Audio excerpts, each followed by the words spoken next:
ఓం శ్రీ సాయిరామ్. భగవాన్ దివ్య శ్రీ చరణాలకు మనందరి తరఫున హృదయపూర్వక నమస్సుమాంజలు.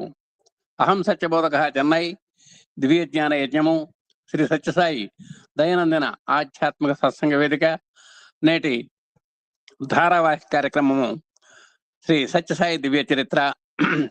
ఈరోజు మనం స్వామి యొక్క దివ్యానుగ్రహము, మన అధినేత దంపతుల యొక్క శుభాకాంక్షలు, మన ఆత్మీయ సోదర సోదరిమణుల యొక్క శుభాకామనలతో మనం పురోగమిస్తున్నటువంటి ఏఎస్పిలో నేటి విశిష్ట కార్యక్రమాలు రెండు ఉన్నాయి. ఒకటి శ్రీ సత్యసాయి దివ్య చరిత్ర, పాఠకులు శ్రీమతి మైలవర్ ప్రాస సాయిరాం విశాఖపట్నం, అలాగే శ్రీ సత్యసాయి సత్యసాయి వాహిని బై పి కోటేశ్వరరావు సాయిరాం హైదరాబాద్. వీరు చదువుతారండి. వీరికి స్వామి యొక్క శక్తి యుక్తులు నిండుగా మెండుగా ఉండాలని కోరుకుంటూ ఈ కార్యక్రమం జయప్రదం కావాలని, మీ అందరి యొక్క సహాయ సహకారాలు కావాలని, గురు దంపతుల యొక్క దివ్యాశీస్సులతో మనం పురోగమించాలని కోరుకుంటూ ఓం శ్రీ సాయిరాం, జై జై సాయిరాం. నౌ ఓవర్ టు మైలవర్ పురాస సాయిరాం విశాఖపట్నం. సాయిరాం. సాయిరాం. అఖిలాండ కోటి బ్రహ్మాండ నాయకుడు, అనంత కరుణా సముద్రుడు, ఆది మధ్యాంతరహితుడు, సత్య సనాతనుడు, నిత్య నూతనుడు అయిన శ్రీ సత్యసాయి భగవానుని దివ్యశ్రీ చరణాలకు అనంతకోటి ప్రణామాలు అర్పిస్తూ, మళ్ళీ నాకు ఈ అవకాశం ఇచ్చిన వరలక్ష్మి సమేత లక్ష్మీనారాయణ అంకుల్కి నా నమస్కారాలు. పూజ్యులు పెద్దలు అయిన కోటేశ్వర అంకుల్కి నా నమస్సుమాంజలు. సోదరులు పార్థసారథి గారు, సోదరి పద్మాభయన్ గారికి ప్రత్యేక ధన్యవాదాలు. సాయి బంధువులందరికీ సాయిరాం అండి. స్వామి శతవర్ష జన్మదిన శుభాకాంక్షలు అందరికీ. ఇప్పుడు మనం సత్సంగంలోకి వెళ్దామండి. ఈనాటి అంశము సాయి దర్శన విధానం. సాయి దర్శన విధానం ప్రతినిత్యం ఉదయం సాయం సమయాలలో క్రమం తప్పక సంవత్సరాలుగా స్వామి తమ దివ్య దర్శన ఫలాన్ని భక్తులకు అందిస్తున్నారు. ప్రొఫెసర్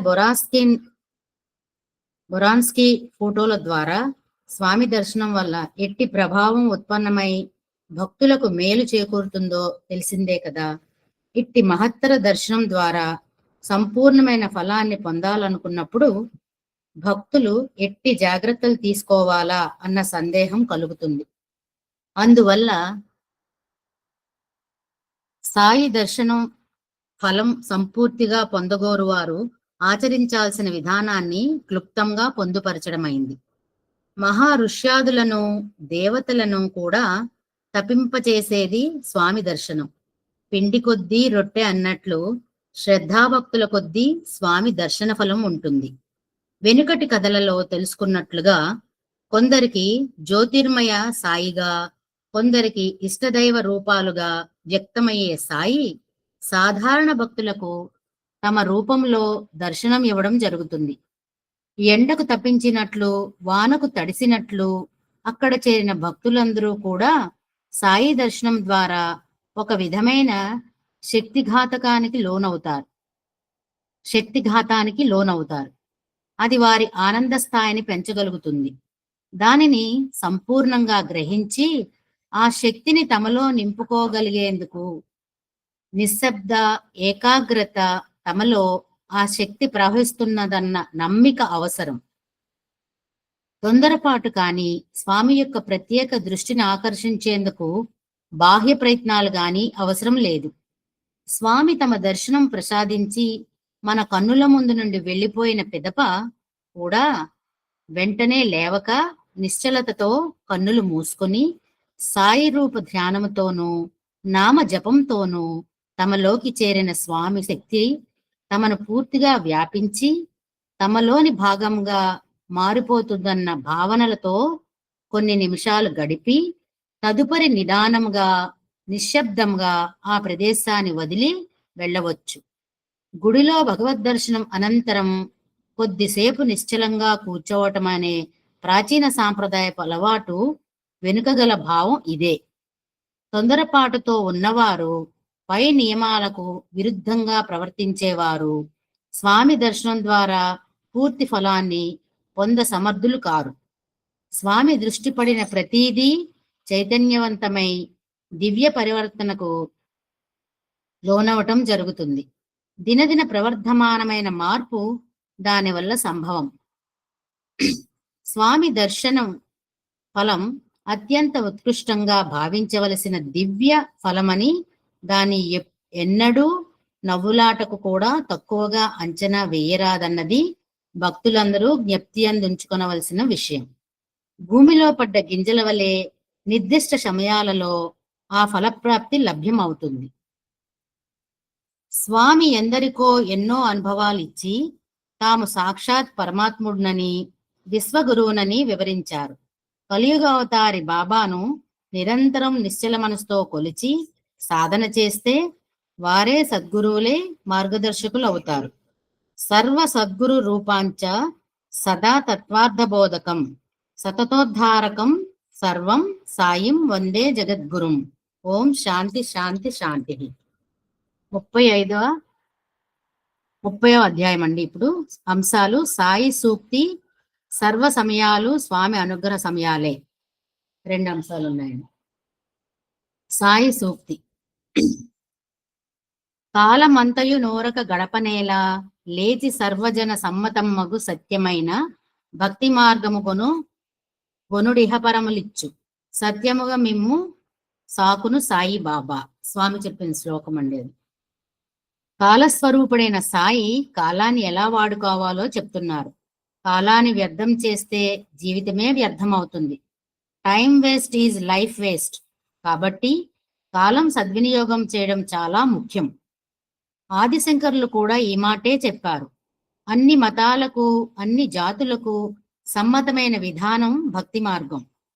ఇందులో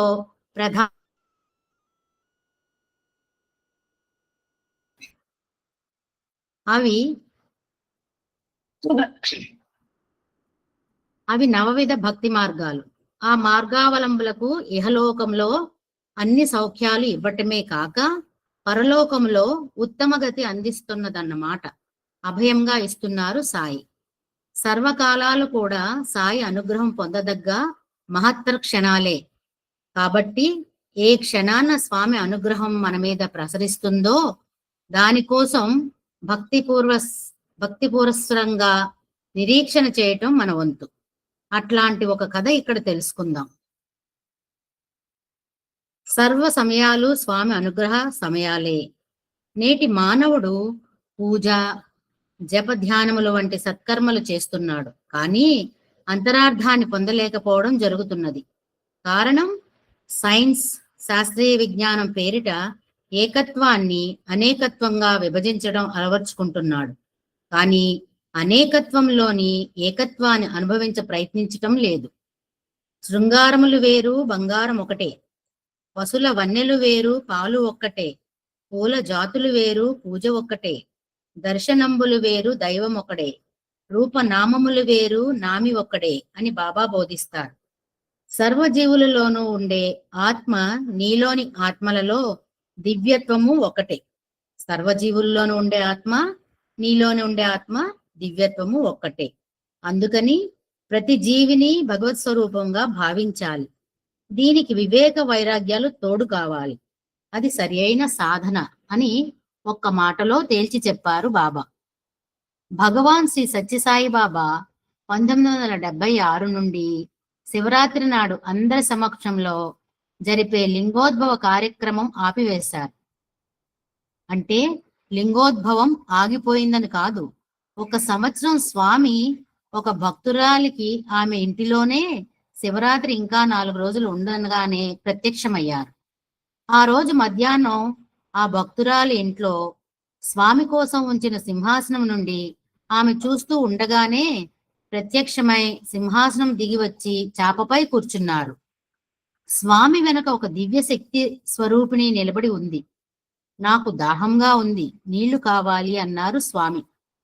భక్తురాలు నీళ్లు తీసుకుని రావటానికి ఉద్యుక్తమవగా ఆ శక్తి స్వరూపిణి నేను తెస్తాను అంటూ గదిలోకి వెళ్లి నీళ్లు తెచ్చి ఇచ్చింది.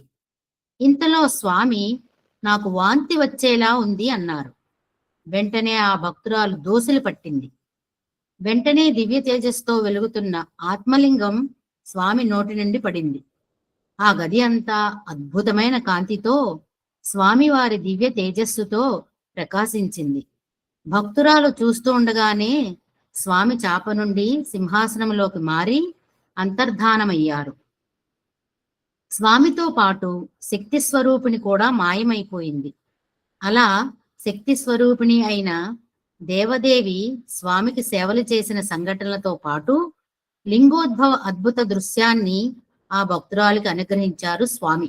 అందువల్ల స్వామి ఎప్పుడు కరుణిస్తారో, దర్శనమిస్తారో దానికై సదా వేచి ఉండడం సరియైన విధానం.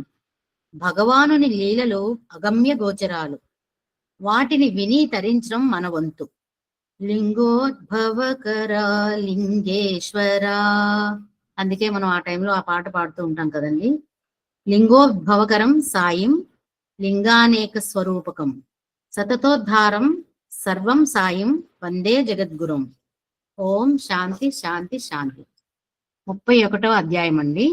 అంశాలు: సాయి సూక్తి, బహుళార్థ సాధక సాయి అంటే దేవరహస్యం గురించి అండి. సాయి సూక్తి: స్మభరము బాపి భూదేవి మనుపు కొరకు త్రేతనొసగి కోర్కెల తీర్చు కొరకు అవతరించిన అచ్యుతుడు అవనియందు వాసుదేవాఖ్య శ్రీ సాయి వసుధ సౌరి బాబా చెప్పారండి. భూభారాన్ని తొలగించేందుకు, ఆ దేవి కష్టాలు తొలగించేందుకు అవతరించిన ఆ వాసుదేవుడే శ్రీ సత్యసాయి సుమా. సప్తకుల పర్వతాలను అవలీలగా మోస్తున్న ఈ భూమాత అబద్ధాలు చెప్పే వ్యక్తిని బరువుగా తలపోస్తుందిట. కాబట్టి నేడు ఈ భూమాత వహిస్తున్న భారం ఎంతో చూడండి. అందువల్ల ఆ బ్రహ్మదేవుడు ఎవరెవరికి ఏ ఏ అవధులు నిర్ణయించి పెట్టాడో వాటి ఆచరణకై వచ్చిన అవతారియే అచ్యుతుడైన, అంటే నాశరహితము, నాశనం లేనిదన్నమాట, అచ్యుతుడైన శ్రీ సత్యసాయి. ఆ రహస్యాన్ని తెలుసుకొని ఆ పాదాలు పట్టుకోగలిగిన వారు నిజంగా అదృష్టవంతులే సుమా అని చెప్తున్నారండి స్వామి. రెండోది బహుళార్థ సాధక సాయి, దేవరహస్యం గురించండి. స్వామివారి ప్రతిచర్య కూడా అనంతమైన అర్థాలతో కూడి ఉంటుంది. వారు చేసిన కార్యం కేవలం ఒక్కటిగా తోచవచ్చు, లేక చాలా చిన్నదిగా అనిపించవచ్చు. కానీ దాని నుండి సాధించేది మాత్రం అనంతంగా ఉంటుంది. సాయి లీలలో ఇటువంటి ఘటనలు ఎన్నో. ఒకే ఒక కార్యం అనేక మందికి అనేక అనుభూతులను ఇవ్వటం, ఎన్నో దేవరహస్యాలను తనలో ఇముడ్చుకొని ఉండటం కూడా చూస్తాం. అటువంటి ఒక సంఘటన ఇక్కడ తెలుసుకుందాం. ఇది జూన్ నెలలో 1963వ సంవత్సరంలో జరిగిన సంఘటన. ప్రతిరోజు లక్షల మందికి ఆనందంగా దర్శనమిచ్చే స్వామి 28వ తేదీన కస్తూరి గారిని పిలిచి ఒక వారం రోజుల పాటు దర్శనం నిలిపివేయబడుతుంది అన్నారు. కారణం చెప్పలేదు. ఎవరూ అడిగే సాహసం చేయలేకపోయినారు. 29వ తేదీ ఉదయం 6 గంటల 30 నిమిషాలకు స్వామి శరీరంలోని ఎడమ పక్షం మొత్తం కట్టెలాగా బిగుసుకుపోవడం, స్వామి పట్టు తప్పి నేల మీద పడటం సంభవించి అందరినీ భయభ్రాంతులకు, ఆందోళనకు గురి చేసింది. ఉన్నట్లుండి ఇలా జరగటం ఎవరూ జీర్ణించుకోలేకపోయారు. డాక్టర్లు పరీక్షించి దానిని పక్షవాతంగా నిర్ణయించారు. చాలా తీవ్రమైన స్థితిలో ఉన్నదని, అంటే కోమా స్థితిలో ఉన్నారట. మందులు, ఇంజెక్షన్లు వాడే ప్రయత్నం చేస్తే స్వామి నిరాకరిస్తున్నట్లు సూచనలు చేశారు. మాట లేదు, దవడలు బిగుసుకొని పోయినవి. నరకయాతన చిహ్నాలు స్పష్టంగా దేహం వ్యక్తం చేస్తున్నది. సన్నని బాధాపూరిత మూలుగుతో పరిస్థితి ఊహలకు అందనిదిగా ఉంది. కాలం గడుస్తున్న కొద్దీ పరిస్థితి విషమిస్తున్నది తప్ప మంచి సూచనలు లేవు అని వైద్యుల అభిప్రాయం. భక్తులందరూ కంటికి మంటికి ఏకదారిగా దుఃఖించడం, తప్పు ఏమి చేయలేని కంటికి మంటికి ఏకధారగా దుఃఖించడం తప్ప ఏమీ చేయలేని, ఎవ్వరితో చెప్పుకోలేని స్థితి. చేష్టలుడిగి కట్టెవలే పడి ఉన్న స్వామిని చూచి ఎంతటి కటునికైనా కన్నీరు కార్చవలసిన పరిస్థితి. ప్రశాంతి నిలయం కళావిహీనంగా దుఃఖపూరిత వాతావరణంతో నిశ్శబ్దమైపోయింది. రోజులు గడుస్తున్నాయి. గడుస్తున్న కొద్దీ పరిస్థితి విషమించడమే తప్ప తగ్గే సూచనలు లేవు. 3 రోజులు గడిచి 4వ రోజు వచ్చింది. ఉన్నది చాలదన్నట్లు తీవ్రమైన గుండెపోటు వచ్చినట్లు ధ్రువపడింది. సుడిగాలిలో చిక్కిన చిగురుటాకు వలె స్వామి శరీరం బాధతో మెలికలు తిరిగిపోసాగింది. స్వామి సమ్మతి లేదు కాన మందులను కూడా అందించలేని స్థితి చుట్టూ ఉన్నవారిని మనస్తాపానికి గురి చేసింది. స్వామి గురించి స్వామినే ప్రార్థించడం తప్ప ఏమీ చేయలేని భక్తులను చూచి స్వామి అట్టి బాధలో కూడా వారి సౌకర్యం కోసం సూచనలు అందించడం మొదలుపెట్టారు. ఆందోళన వద్దని, కొద్ది రోజుల్లో స్వస్థత చిక్కుతుందని స్వామి సూచన. అది ఒక్కటే అందరికీ ధైర్యం. కారణం, వారి మాట నెరవేరి తీరుతుంది. వారి సంకల్పం అమోఘం, అప్రతిహతం. దానికి ఎదురు ఉండదు.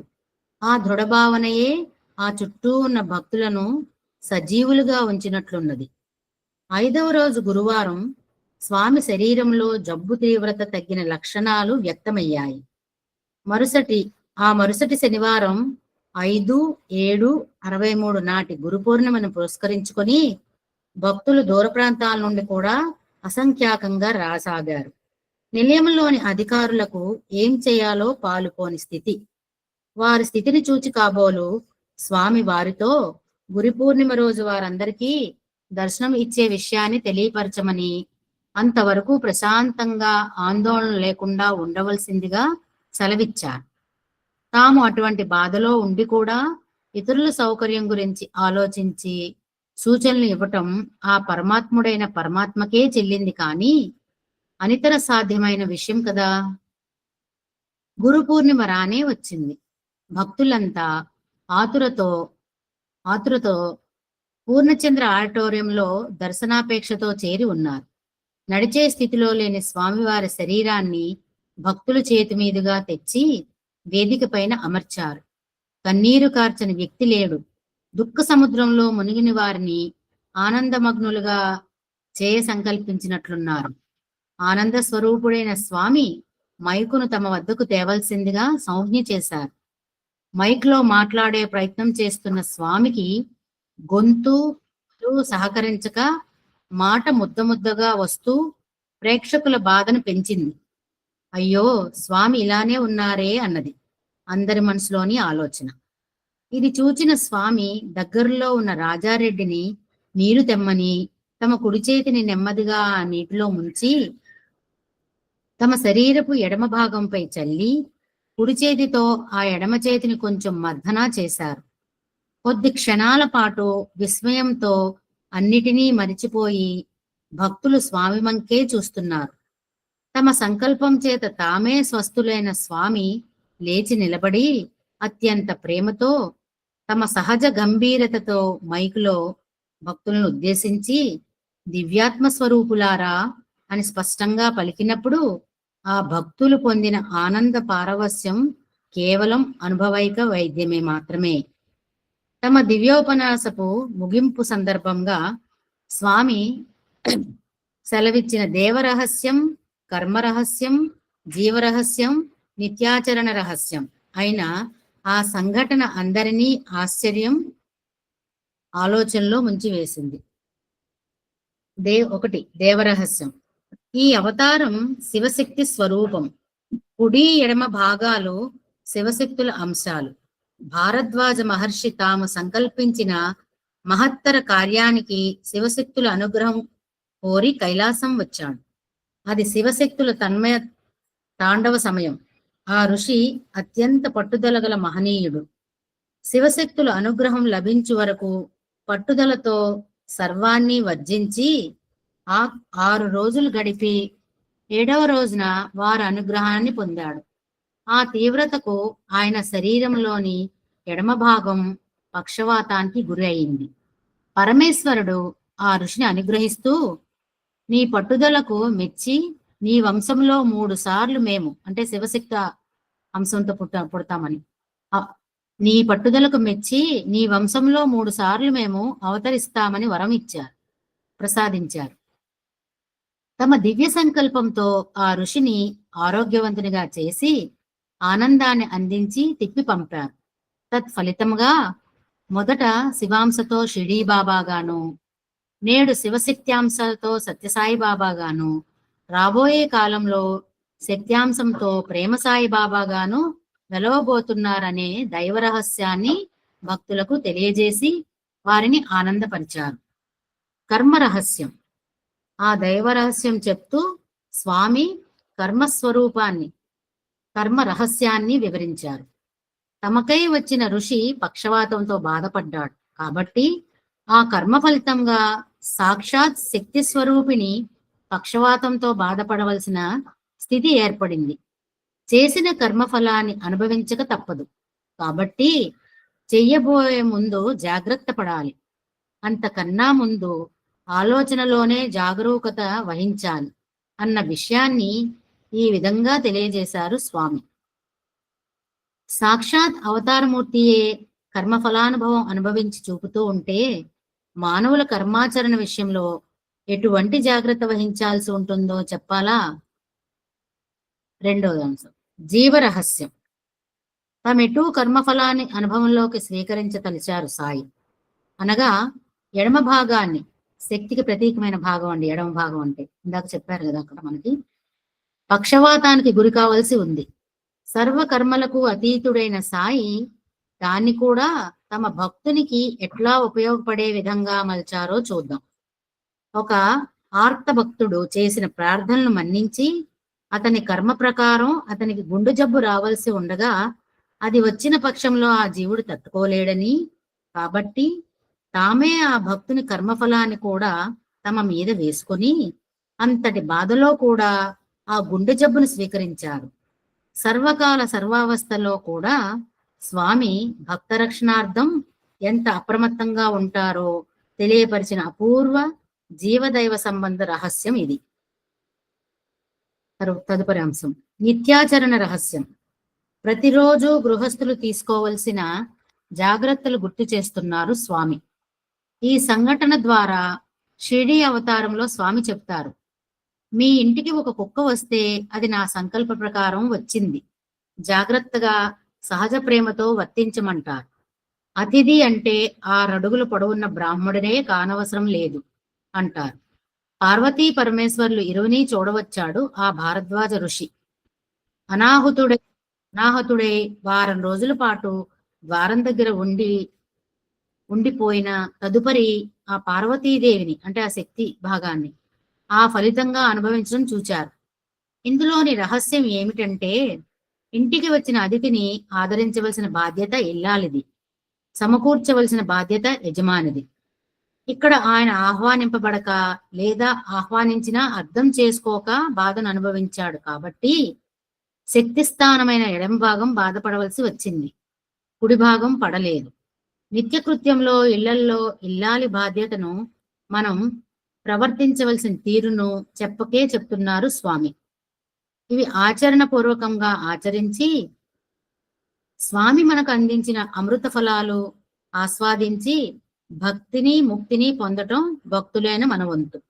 8 రోజులు ఆందోళనగా గడిపిన భక్తుల తపనకు వారి తపోఫలమైన ఆనందము ఇచ్చుచున్నాము. సుబ్రహ్మణ్యం సుబ్రహ్మణ్యం షణ్ముఖనాథ సుబ్రహ్మణ్యం సుబ్రహ్మణ్యం సుబ్రహ్మణ్యం షణ్ముఖనాథ సుబ్రహ్మణ్యం శివ శివ శివ శివ సుబ్రహ్మణ్యం హర హర శివ శివ సుబ్రహ్మణ్యం శివ శివ శివ శివ సుబ్రహ్మణ్యం హర హర హర హర సుబ్రహ్మణ్యం శివ శివ హర హర సుబ్రహ్మణ్యం హర హర శివ శివ సుబ్రహ్మణ్యం శివ శివ హర హర సుబ్రహ్మణ్యం హర హర శివ శివ సుబ్రహ్మణ్యం అంటూ ఆనందోత్సవాలు వెల్లివిరియచే భక్తులతో భజన చేయించారు. స్వామి స్వస్థత చేకూడగానే ఈ భజన చేయించారటండి స్వామి ఆనందంతో భక్తులందరితోటి. శివశక్తిసా పర్తీసా పత్రీసా పరమేశ్వర సతతోద్ధారం సర్వం సాయం వందే జగద్గురుం. ఓం శాంతి శాంతి శాంతి.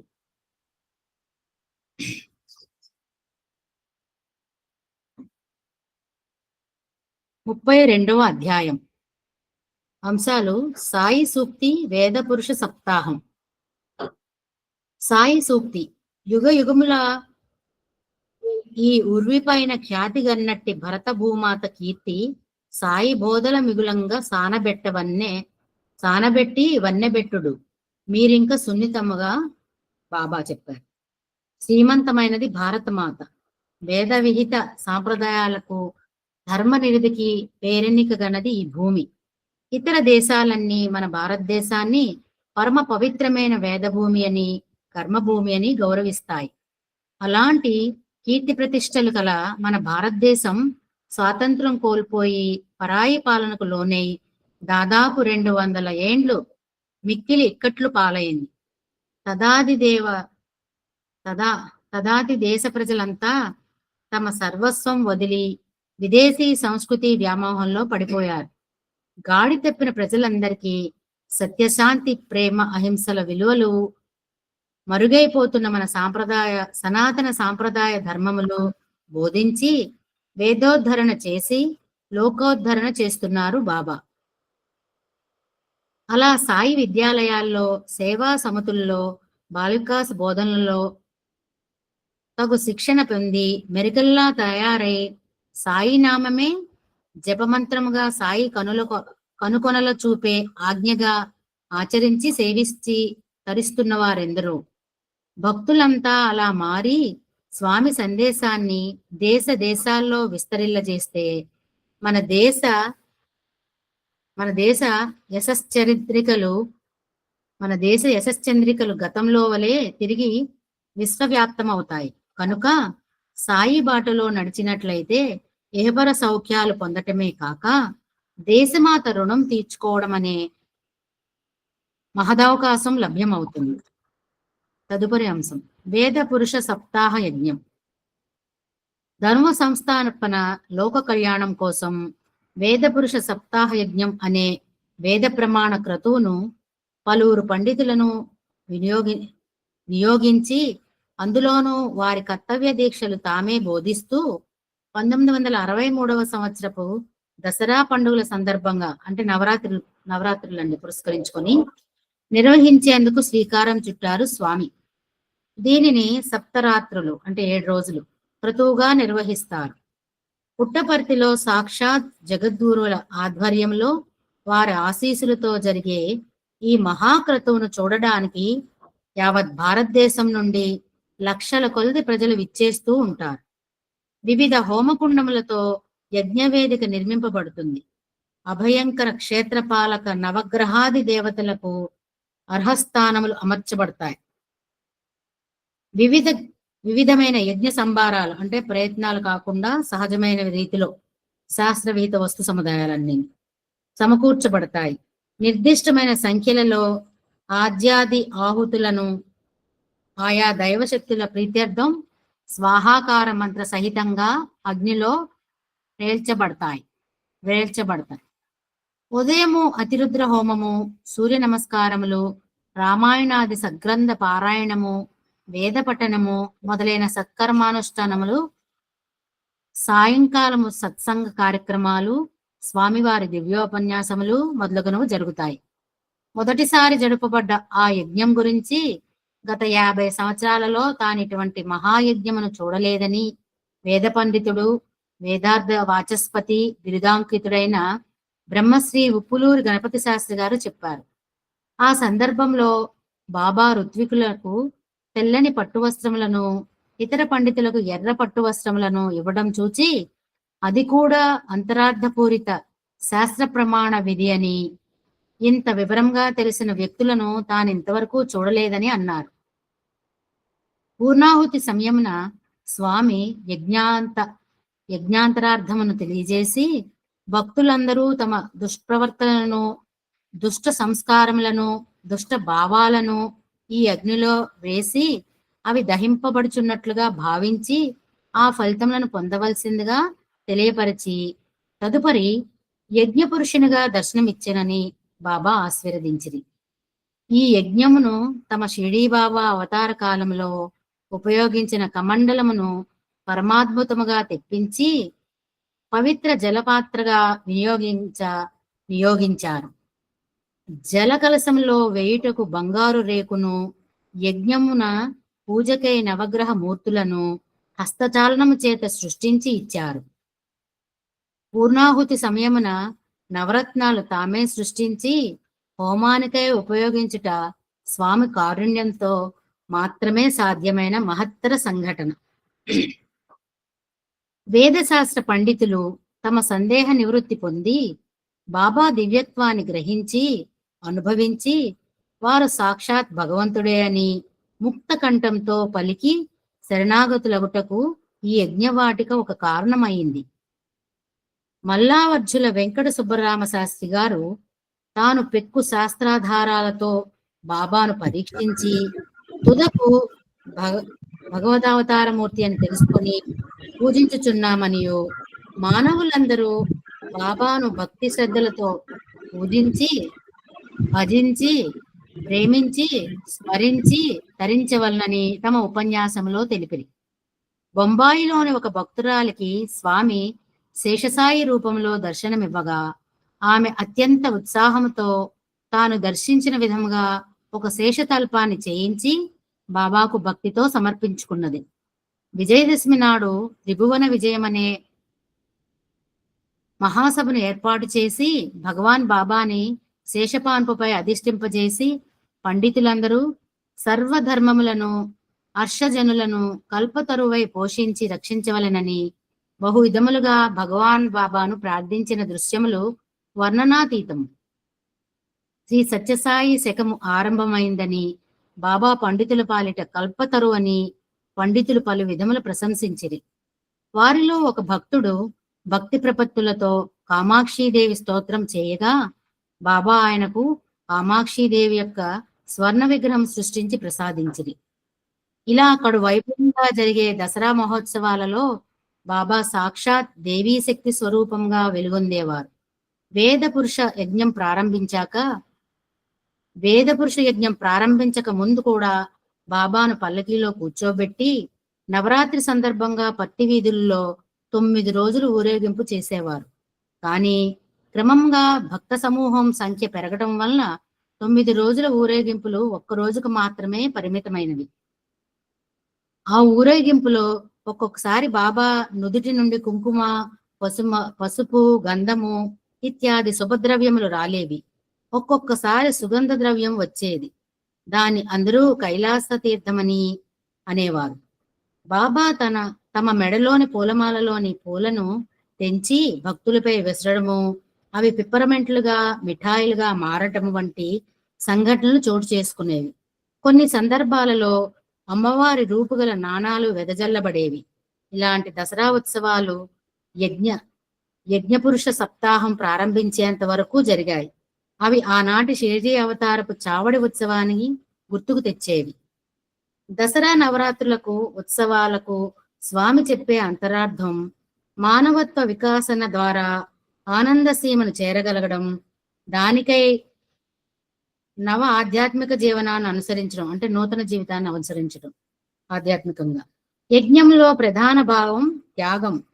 త్యాగభావాన్ని పెంపొందించుకుంటకు తమలోని దుష్భావాలను అగ్నికి ఆహుతి చేయవలెను. భక్తుల సేవాదళ సభ్యుల సాధక బాధకాలు పురస్కరించుకొని ఇటీవల దసరా ఉత్సవాలను ఘనంగా జరపడం ఆపివేశారు బాబా. సాక్షాత్ త్రిమాతల స్వరూపమైన ప్రేమ రూపిణి అభయప్రదాత అయిన భగవతి బాబాను సదా మనసా స్మరించి భజించి తరించుదాం. శక్తిత్రయ స్వరూపాంచ త్రిమాతాతీత శక్తిదం తతోద్ధారకం సర్వం సాయిం వందే జగద్గురు. ఓం శాంతి శాంతి శాంతి. ఓం సాయిరామ్ అమ్మ. సాయిరామ్. సాయిరామ్.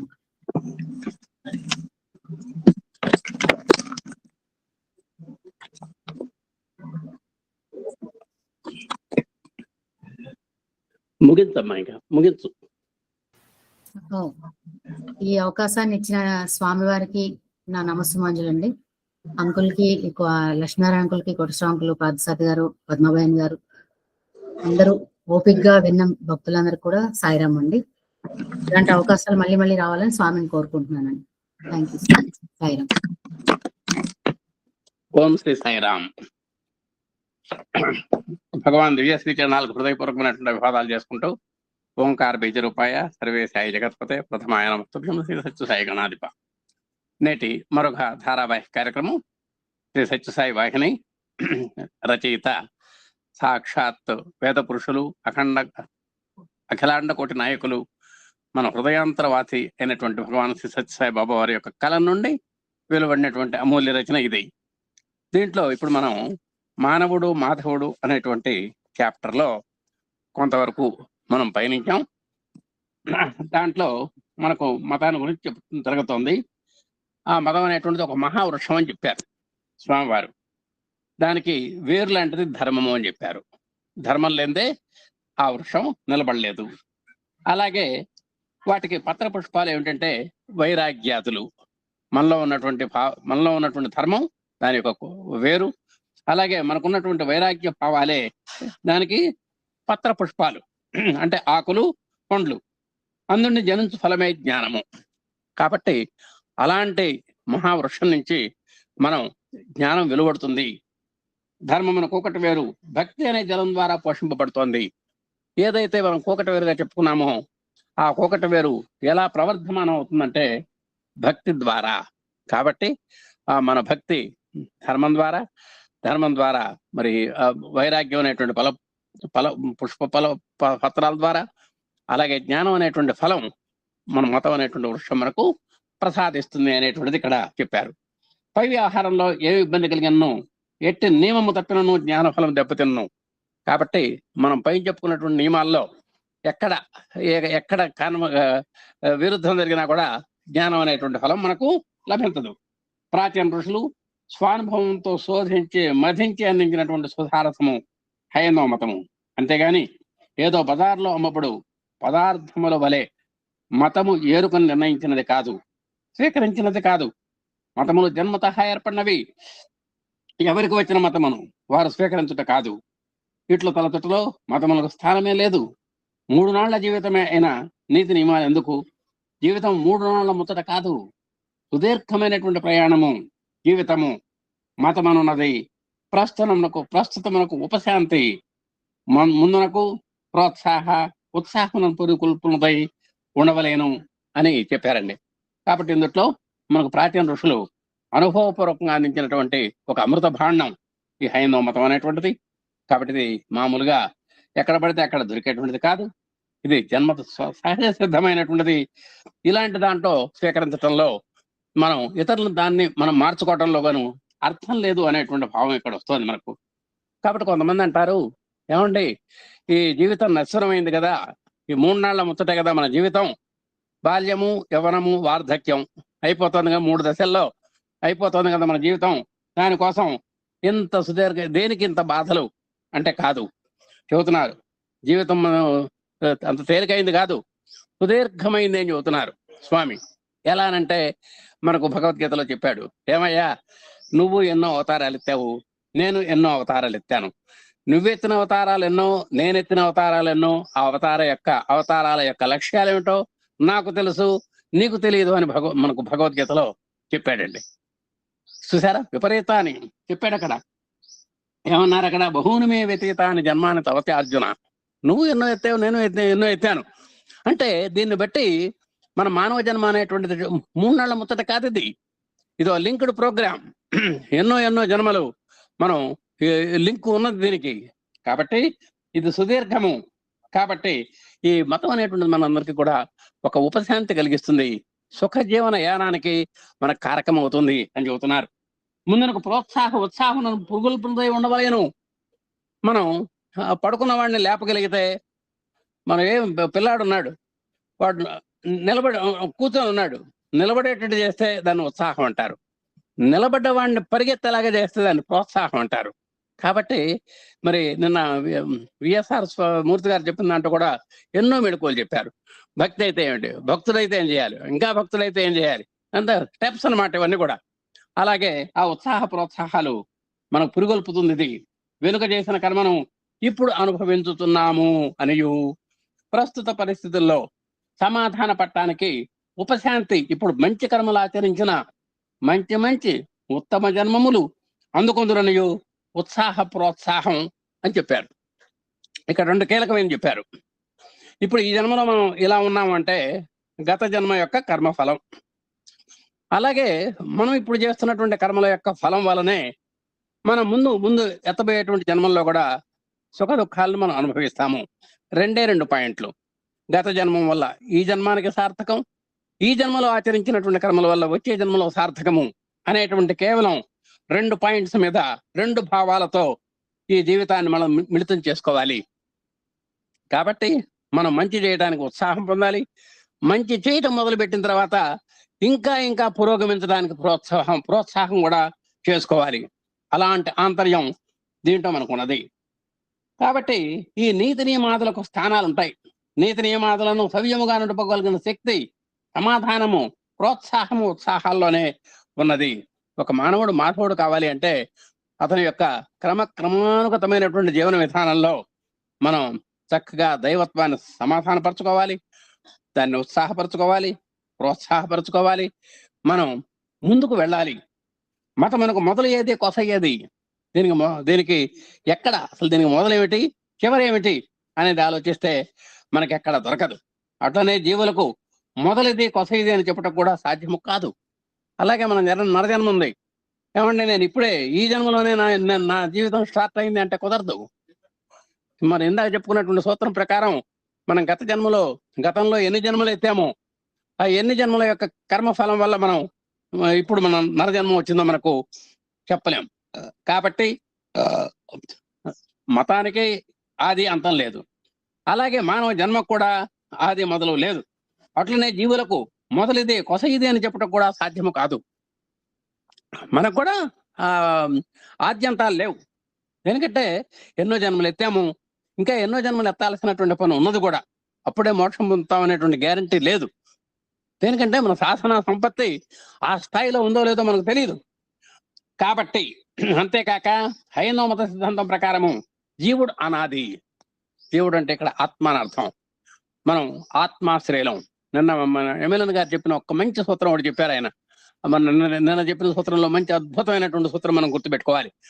ఆస్తి అంటే ఆత్మను నమ్మేవాడు, నాస్తికుడు అంటే ఆత్మ అనేది అసలు నమ్మనివాడు. ఆస్తిక నాస్తికులు అని అది కూడా చెప్పారు. అంటే మా ఇంటి సుఖపడేటప్పుడు మాత్రం దేవుడు ఉన్నాడు అంటాడు, ఏది కష్టాలు వచ్చినప్పుడు దేవుడు ఉన్నాడు అంటాడు. భార్యను ఆపరేషన్ ఐసీయూలోకి పంపించాం, సకల దేవతా ప్రార్థనలు చేస్తాడు అక్కడ కూర్చొని, అంటే అప్పుడు దేవుడు ఉన్నాడు అంటాడు. మా ఇంటి రసగులాలు తినేటప్పుడు అసలు దేవుడితో పనే లేదంటాడు. ఆస్తిక నాస్తిక బేచది. కాబట్టి మనం ఏంటంటే ఈ విధంగా చెప్పారు. ఆత్మ ఎంత ప్రధానమైందో చూడండి. అలాంటి ఆత్మకు ఆది అంతాలు లేవు. ప్రస్తుత జన్మమెత్తటకు పూర్వ సంస్కారమే కారణమై ఉన్నది. ఇందాక చెప్పుకున్నాం కదా, ఈ జన్మ వచ్చింది అంటే పూర్వజన్మ యొక్క రిఫ్లెక్షన్ దీని మీద ఆటోమేటిక్ గా ఉంటుంది. ఇక్కడ పూర్వ సంస్కారం అన్నారు. సంస్కారం అంటే కూడా నిన్న మంచి పదం ఒకటి వచ్చింది, సంస్కృతము. దాని నుంచి సంస్కృతి, దాని నుంచి సంస్కారము అనేటువంటి నిన్న ఒక పరంపర వచ్చింది, ఒక పద పరంపర. కాబట్టి ఆ సంస్కారానికి బలం సంస్కృతి, ఆ సంస్కృతికి ఆధారం సంస్కృతము అనేటువంటిది నిన్న మనం చెప్పినటువంటి ప్రవక్తలు చక్కగా చెప్పారు.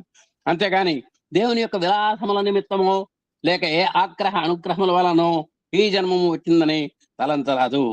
కాబట్టి మనం దేవుడికి ఒక సిద్ధాంతం ఉంది, ఏకోహం బహుశ్యామని. ఆయనకి పాపం తోతుబడి కాలేదేమో, నాకు కూడా చాలా మంది మార్బలం కావాలనుకున్నాడు. ఏకోహం బహుశ్యాం అనుకున్నాడు. వెంటనే 84 లక్షల జీవరాశులు వచ్చి పడ్డారు ఆయనకు తోడు. అది ఆ విధంగా రావటం కానివ్వండి, లేదా ఎవరి అనుగ్రహాల వల్ల మనం వచ్చినటువంటిది జన్మ కాదు. ఇది కేవలము పూర్వజన్మ కర్మ సిద్ధాంతం ప్రకారం వచ్చిందే అని మనం నమ్మాలి. కానీ మిగతావి మనం అట్లా చెప్పటం లేదు. మరొకటి, ధర్మార్థకామ మోక్షమునందు పురుషార్థముల్లో మోక్షమును దానిని పలు మతములు పండితులుగా పలు రీతులుగా వర్ణించుతున్నవి. కానీ ఇతర మతముల్లోని ఏ యొక్క సత్యమో ఏ యొక్క సిద్ధాంతమో హైందవ మతమును ఉండినంత మాత్రమున 2 మతములు ఒక్కటే అని చెప్పుట అసంభవము. కొన్ని సిద్ధాంతములు అన్ని మతములున్నను కనిపించవచ్చును. ఆయా విషయములు మాత్రము ఒక్కటి అగునేమో కానీ అన్ని సిద్ధాంతములు ఏకంగా ఉండవు. ఆది అయినా అనాది అయినా హైందవ మతము అన్నింటికంటే మిన్న. కాబట్టి మనకు పురుషార్థాలు 4 ఉన్నాయి. ఆ పురుషార్థాల్లో రకరకాలు ఎవరికి తోచినట్టుగా వాళ్ళు చెబుతున్నారు. మనకున్నటువంటి సత్యం వాళ్ళకున్నటువంటి సత్యం ఎవరికి రూపం కనబడుతోంది, కానీ విభిన్నాలు తేడాలు కనబడుతున్నాయి. కాబట్టి ఏదైనా సరే అన్ని మతములు ఒకటే అని చెప్పడానికి అవకాశం లేకుండా ఉన్నది.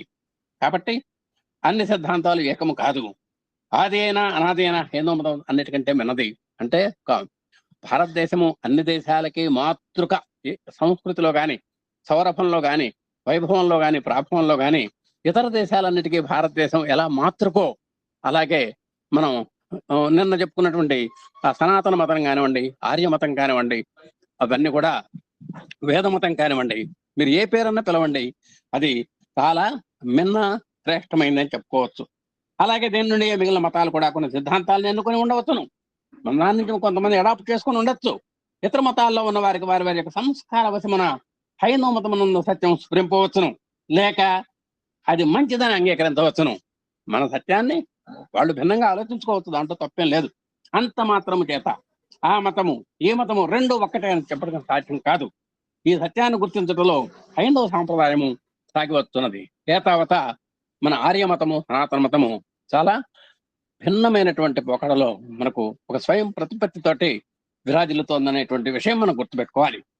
అలాగే మతం ఎన్నటికీ వ్యక్తిగతం కాదు. నా నమ్మకం ఇదేంటి అనొచ్చు కానీ నా మతం ఇది అంటానికి అవకాశం లేదు. మనిషికో మతం ఉండదు కదా. అలాగే ఎవరి ఆచరణ వారిదే కనుక మతం ఒక రీతిగా వ్యక్తిగతం కావచ్చునేమో కానీ ఎంతవరకు అనగా సనాతన సాంప్రదాయములను ఉల్లంఘించినంత వరకు.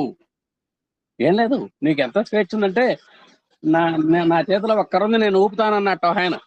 ఎంతవరకు నీ చేతిలో కర్రని గిర్రని తిప్పుతున్నాడు, మా కుడి ఇట్లా గిర్రని తిప్పుతున్నాడు ఆయన చక్రం మన కర్రని. ఆయనకి ఎంతవరకు స్వేచ్ఛ ఉందంటే ఎదుటివాడి ముక్కుకు తగలినంత వరకే ఆయనకు స్వేచ్ఛ. ఎదుటివారికైనా ముక్కుకు తగిలిందో వాడి స్వేచ్ఛ వెంటనే హరింపబడుతుంది, వాడికి దేహశుద్ధి జరుగుతుంది. కాబట్టి ఎవరైనా సరే, ఏ సిద్ధాంతమైనా సరే, మనకు ఇతరులకు ప్రమాదం లేనంత వరకే మనం, అంటే ఇతరులు దాన్ని వాళ్ళు ఉల్లంఘించినంత వరకే దాని యొక్క స్వేచ్ఛ ఉంటుంది. ఆ విధంగా మరి మతము, వర్ణములు లేవను బుద్ధిమంతులు తాము విశ్వసించినటువంటి దానితో తృప్తి ఉండుట మనకు కానరాదు.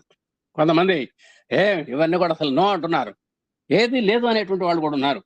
ఎందుకనగా దేవుడు లేడని కానీ, కర్మకాండ మూఢ విశ్వాసం అని కానీ వారు అనేక మంది మనకు కనిపించుతున్నారు. ఈనాడు వితండవాదం చేసేటువంటి వాళ్ళు ముందున్నారు. దేవుడు లేడంటాడు, మతం లేదంటాడు, సిద్ధాంతం లేదంటాడు, భావంలో ఒకటి కాదంటాడు, ఆశయాలు కాదంటాడు. ఇవన్నీ కూడా గుడ్డిగా నో అనేటువంటి వాళ్ళు బోర్డు ముందు ఉన్నారు. అట్టివారు కేవలము ఏమీ తెలియని వారు కాదు. పోనేవాడిని నిరక్షర కుషి అన్నామా వాడిని కాదు, విద్య లేని వారు అన్నామా కాదు, అన్నీ తెలిసిన వారు, మేధావులు, గొప్ప విద్యావంతులు. అట్టివారు మూఢ విశ్వాసములను చెప్పుట్లో ఉన్న అంతరార్థం ఏమిటి? వాళ్లే దేవుడు లేదంటారు, మతం లేదంటారు, ఈ మతం నాకు సమ్మతం కాదంటారు. రకరకాల భావాలతో ఉంటారు వాళ్ళు. అంత మాత్రంతో ఊరకుండినటువంటి కొంత నయమే. మౌనం వహించను సంఘమునకు ఏమాత్రము నష్టం లేదు, కానీ అట్లు వారు ఊరకుండట్లేదు.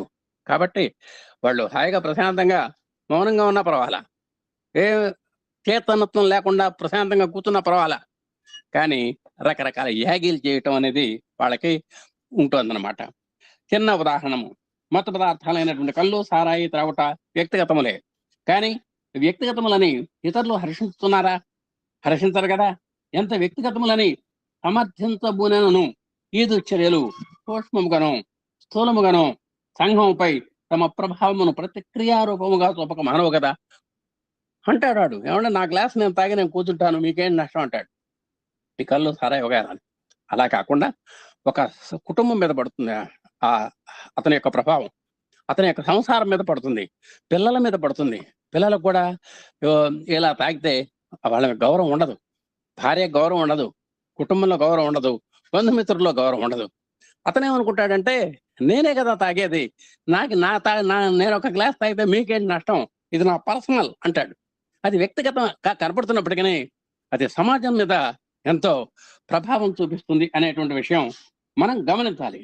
జన సామాన్యము కాబట్టి సంఘటనపై తమ ప్రభావమును ప్రతిక్రియారూపముగా చూపక మానవు కదా ఎంతో కొంత రిస్ట్రిక్షన్ చూపిస్తున్నాయి. జన సామాన్యము ఇట్లు వ్యవహరించినా అంత బాధ కలగదు. సామాన్య జనులు అంటే ఒక అడుక్కు తినేవాడో, ఒక యాచకుడో, బిచ్చగాడో, మరి ఏమీ దొరకనటువంటి శ్రామికుడో అలా అన్నా తప్పులేదండి. కానీ సంఘంలో, సమాజంలో పేరెన్నిక కన్నటువంటి పెద్దలు ఇట్లు వ్యవహరించిన జనసామాన్యము ఒక్కర మార్గం పట్టుదరు. కాబట్టి పెద్ద పెద్ద స్టేటస్లో ఉన్నటువంటి వాళ్ళు, పెద్ద పెద్ద స్థాయిల్లో ఉన్నటువంటి వాళ్ళు కూడా ఆ విధంగా చేస్తే దాని యొక్క రిఫ్లెక్షన్ సమాజం మీద ఉంటుంది. పెద్దరిట్లు వ్యవహరించిన జనసామాన్యం ఒక్కరి మార్గమును పట్టుదరు. వేతలో కూడా చెప్పాడు, యజిదాతీర్థ శ్రేష్ఠ తత్తదే వేతలో జన అని. అంటే నాయకుడు ఏ విధంగా నడుస్తాడో ఆ అనుచరులు కూడా గుడ్డిగా వాడిని అనుసరిస్తారు. కాబట్టి ఇలాంటి దుశ్చేష్టలకు గనక ఒక నాయక స్థితిలో ఉన్నటువంటి వాళ్ళు గనక పాల్పడ్డట్టయితే ఆ పక్కన ఉన్నటువంటి వినాయకులు కూడా ఆయన అమ్మడే ఈ విధంగా నడుస్తూ ఉంటారు. ఇక్కడ వినాయకులు అంటే మన వినాయకుడు కాదు, ఏ మాత్రము పేరుకు నాయకులే తప్ప అక్కడ ఏమీ లేదన్నమాట. అలాంటి వాళ్ళంతా కూడా చక్కగా ఆయన మార్గంలో నడుస్తుంటారు. అంటే ఏమిటి ఇక్కడ చెప్పొచ్చేది ఏంటంటే, పెద్ద పెద్ద స్థాయిలో ఉన్నటువంటి వాళ్ళు కూడా చాలా డీసెంట్ గా ఉండాలి. లేకపోతే తమ చెడకపోవటమే కాకుండా అందరినీ కూడా ఒక్క మార్గం పట్టించినట్టు అవుతుంది అని చెప్పారు. వ్యాస వాల్మీకాదులు రచించినటువంటి గ్రంథములు బహు పురాతనములు కావునే వాటికి పురాణములు అని పేరు వచ్చింది. చాలా మరి వాల్మీకి ఆది కావ్యం రామాయణం రాశాడు. వ్యాసుల వారు ఎన్నో పురాణాలు, 18 పురాణాలు, 18 ఉప పురాణాలు. ఆయన ఎంత భాషా వ్యాప్తి చేశాడో వేదవ్యాసుడు. ఆయన పెట్టిన భిక్షే ఇప్పుడు మనం అంతా కూడా హాయిగా నవ్వులుతున్నాం. ఆ వాల్మీకి రామాయణమే నేటికి కూడా సుప్రసిద్ధంగా మకుటాయమానంగా ఉంది సాహిత్యంలో. మరి ఇవన్నీ కూడా పురాతనాలే, అంటే పాత్యంతకాయ పచ్చలే ఒక రకంగా చెప్పాలంటే. కానీ వాటికి ఇప్పటికి కూడా ఆదరణ ఉంది. దేనికని? అవి పురాణములు, పురానవములు అని అసలు దీని యొక్క పదం. పురానవములు అంటే పురా పాతమైనప్పటికీ నవములు క్రొత్తవైనవి. అన్నం రోజు తింటున్నాం, మళ్ళా ఆ 12 గంటలకల్లా మనం అన్నానికి వెళుతున్నాం. నేను రోజు తినే అన్నమేగా, అంత పరిగెత్తాల్సిన అవసరం ఉంది 12:30 కల్లా. అంటే ఏ రోజుకి ఆ రోజు ఒక నవ్యత కనబడుతుంది అనమాట. ఏ రోజుకి ఆ రోజు ఆ ఆహారంలో ఒక క్రొత్తదనం, ఒక క్రొత్త రుచి, ఒక అమృతప్రాయమైనటువంటి భావన కలుగుతుండబట్టే ప్రతి జీవి రోజు అన్నం తింటున్నాడు. అలాగే ఆ పురాణాలు కూడా పాతవైనప్పటికీ అవి నవనవోన్మేషంగా మనకు మంచి మంచి భావాలు ఇచ్చి మానవ పురోగమనానికి, మానవుడు మాధవుడుగా కావడానికి అనేటువంటి మార్గదర్శక సూత్రాలు ఆ పురాణాలు ఇస్తున్నాయి. కాబట్టి చిరకాల జననములైనను వృద్ధాప్యమున్నది వాటిని అంట తాలుకున్నది. మరి నిజంగా ఎప్పుడు పుట్టినయో మనకు తెలియదు, కానీ ప్రతి గ్రంథానికి ఓ ముసలితనం ఉంటుంది, ఓ నడివితనం, ముసలితనం రావాలి. మరి ఈ వాల్మీకి రామాయణానికి కానీ, వ్యాసుని యొక్క భారతానికి కానీ ఎక్కడ మనకెక్కడ ఆ మరి వృద్ధాప్యం అనేటువంటిది లేదు. అంటే ఎప్పుడు నవనవలాడుతూ ఉంటాయి. నవోన్మేషంగా అవి చక్కటి సంస్కార పరిమళాలని, సంస్కృతి పరిమళాలని వెదజల్లుతూ ఉంటాయి అవి. కానీ అట్లు కాని పక్షమున ఆశయ దశమాచలము వారిని కాంక్షించుతుండేవారు కారు. అలాంటి మధురమైనటువంటి భావనలు ఉన్నాయి కనుకనే ఇప్పటికి కూడా ప్రతి లేతవాడు కూడా వాటిని చదవటానికి ఉత్సాహపడుతున్నాడు. ఇంకా కొత్త కొత్త తరాలు కూడా ఆ గ్రంథాలు చదవటానికి ఉవ్విళ్ళూరుతున్నాయి, చక్కగా ప్రాచుర్యం పొందుతున్నాయి.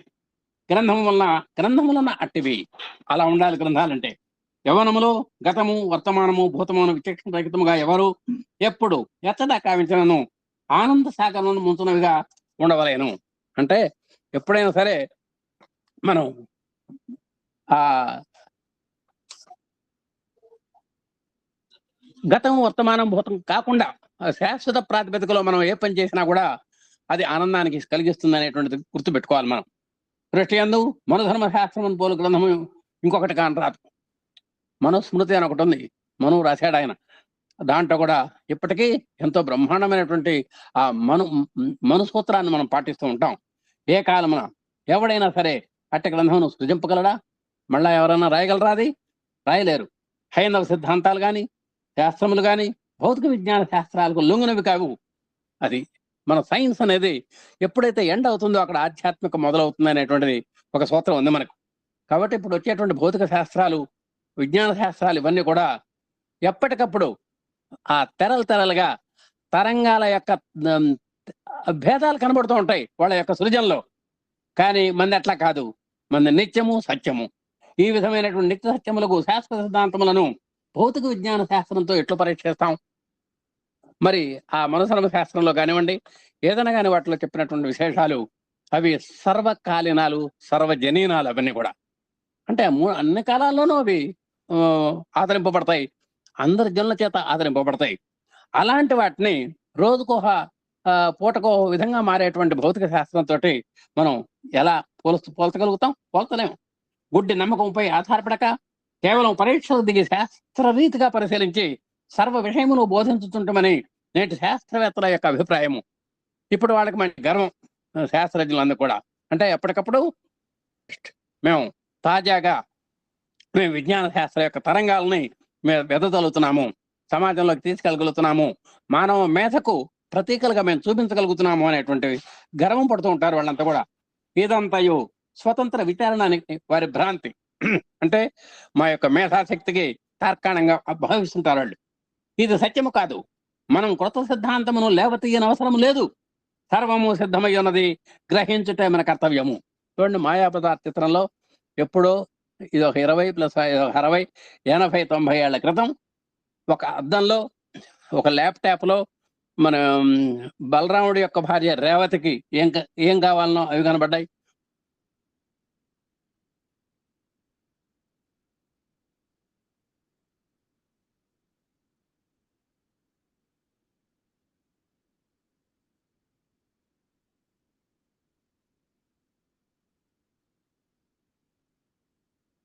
కోరుకుంటే వాళ్ళ కోరిక ప్రకారం అంటే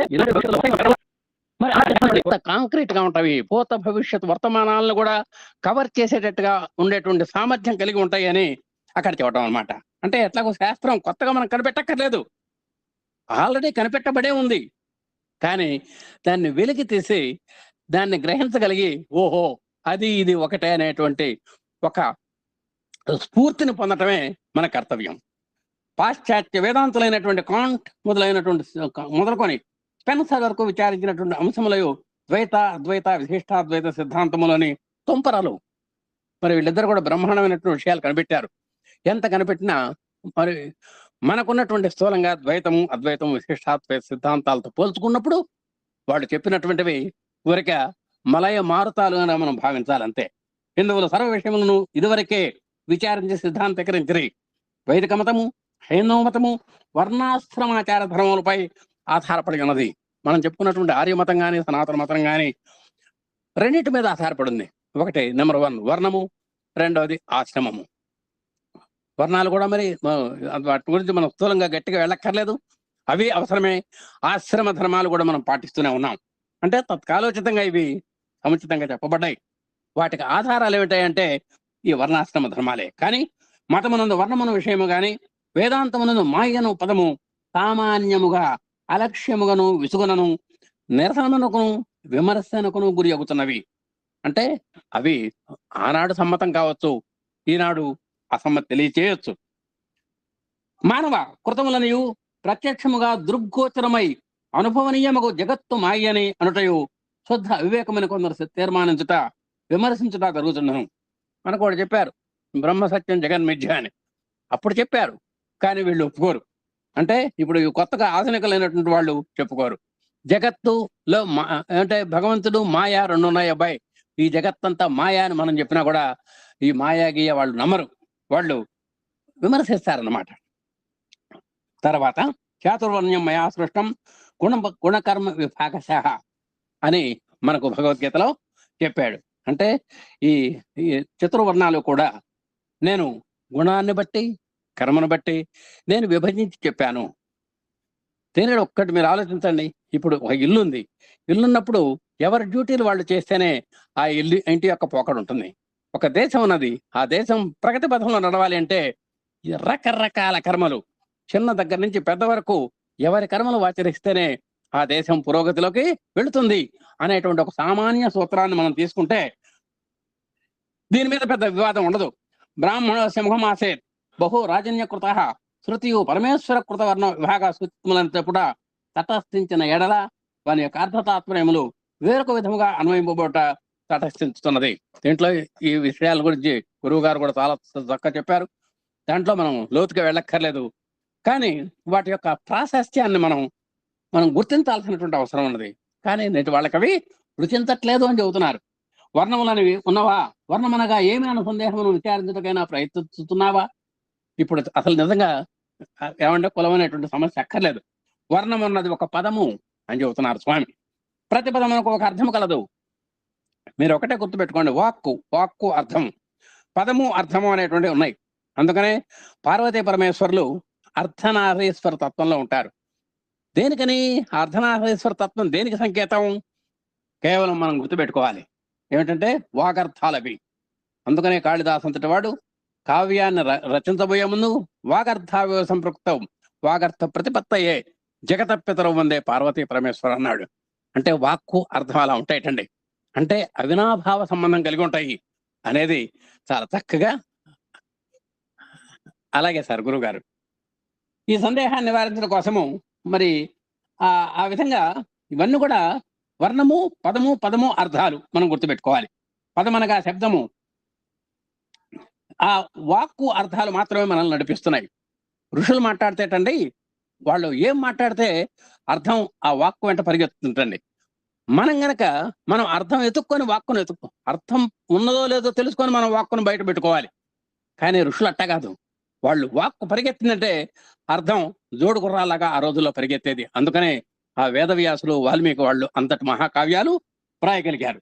వర్ణమనగా శబ్దము, ఏనుగునకు ఏనుగున శబ్దమే ప్రమాణము. అదేవిధంగా పిల్లి, కుక్క, నక్క అనేటువంటి పదాలన్నీ కూడా ఇవన్నీ కూడా శబ్దాలే. వీటన్నిటికి కూడా కుక్క అనగానే టక్కన దాని యొక్క అర్థం అంటే అది ఎలా ఉంటుంది అనేటువంటి స్ఫురిస్తుంది. మీరు ఏ జంతువును ఏ పదం అన్నా తీసుకోండి, అర్థం వెంటనే పరిగెత్తుతుంది. మీకు వెంటనే మీ యొక్క మనసుకు సాక్షాత్కరించగలగాలి. ఆ విధంగా ఈ శబ్దములు మనకు పూర్వమే ఉన్నవి. శబ్దజాలంలోనే మనం పుట్టాము. శబ్దాన్ని మనం పుట్టించలేదు. శబ్దముని సృజించుకొనేదమనినను నలుగురు చేరవలను కదా. ఇందులకు ముందు ఇట్టి మాటలు ఉండవలేను కదా. కాబట్టి మాటలు మనం సృష్టించినవి కాదు. మాటలు మనం పుట్టకముందే అవి పుట్టినాయి. ఇందులకు ముందు పుట్టి ఇందులకు ముందుగా ఇట్టి మాటలు ఉండవలను కదా. ఇట్టి మాటలకు అర్థములు కూడా ఉండవలను కదా. కాన పదములకు వాటి అర్థములకు మనం నిర్ణయించుకుంటుమి అనుట అసంభవము. కాబట్టి మాటలు వాటి అర్థములు మనకు పూర్వమే పుట్టినాయి. ఇవన్నీ కూడా మనతో పాటు మాటలు మొదలవలేదు, అంతకుముందే పుట్టినాయి అవి. మనకంటే ముందు తరాల వాళ్ళు ఎంతో మంది ఉన్నారు, వాళ్ళంతా కూడా మాట్లాడారు. అందులో మనకు కావలసినటువంటి మాటలను ఉపయోగించుకుంటున్నాము. వాక్కనగా మాట, లేక పదమనగా పదముల యొక్క అర్థములే సృష్టిలోని విషయములు. అందులకే సృష్టిలోని వస్తుజాలములకు పదార్థములు అని పేరు. కాబట్టి పదము అర్థము జోడుగా ఉంటాయి. కాబట్టి దానికి పదార్థము అనేటువంటి ఒకే పదంతో మనం మాట్లాడటం జరిగింది. పదార్థములు అనగా పదములు, అర్థములు అని అర్థం చేసుకోవాలి. అంతేగాని ఏదో ఒక వస్తువు అనుకోకూడదు మనం. గుట్ట అను పదము దాని ఎదురుగా ఉన్నటువంటి కొండయే. కుండ అను పదమునకు మట్టితో చేయబడినటువంటి ఒక ఆకారము దాని అర్థము. కాబట్టి కొండ అంటే అర్థమైపోతుంది మనకు, కుండ అంటే అర్థమైపోతుంది. అట్లనే బ్రాహ్మణ, వైశ్య, శూద్ర అనేటువంటి పదాలు అర్థ సూచకములకు మానవులు ఉండవాలి కదా. అంటే కొలమానాలు ఉండాలి కదా. ఎవరు బ్రాహ్మణులు ఎవరు కాదు అన్న ప్రశ్న ఇతట అసందర్భము. పదము దాని అర్థము కలదాన్ని నిరూపించు ఘట్టము ఇది. కాబట్టి పదము అర్థం మాత్రమే మనం ఆలోచించుకోవాలి తప్ప ఇవన్నీ మనం మీమాంస మనకు అనవసరము. కావున ప్రపంచమంతయు పదములు అనే అర్థములు అని తేలుతున్నది. ప్రపంచం అంటేనే ఒక పదము, దాని యొక్క అర్థము రెండు మిళితమై ఉన్నది. పదమునకు పర్యాయ పదము నామము, అర్థమనగా రూపము. కాబట్టి ఏతావాత ప్రపంచమనగా నామ రూపములు అన్నమాట.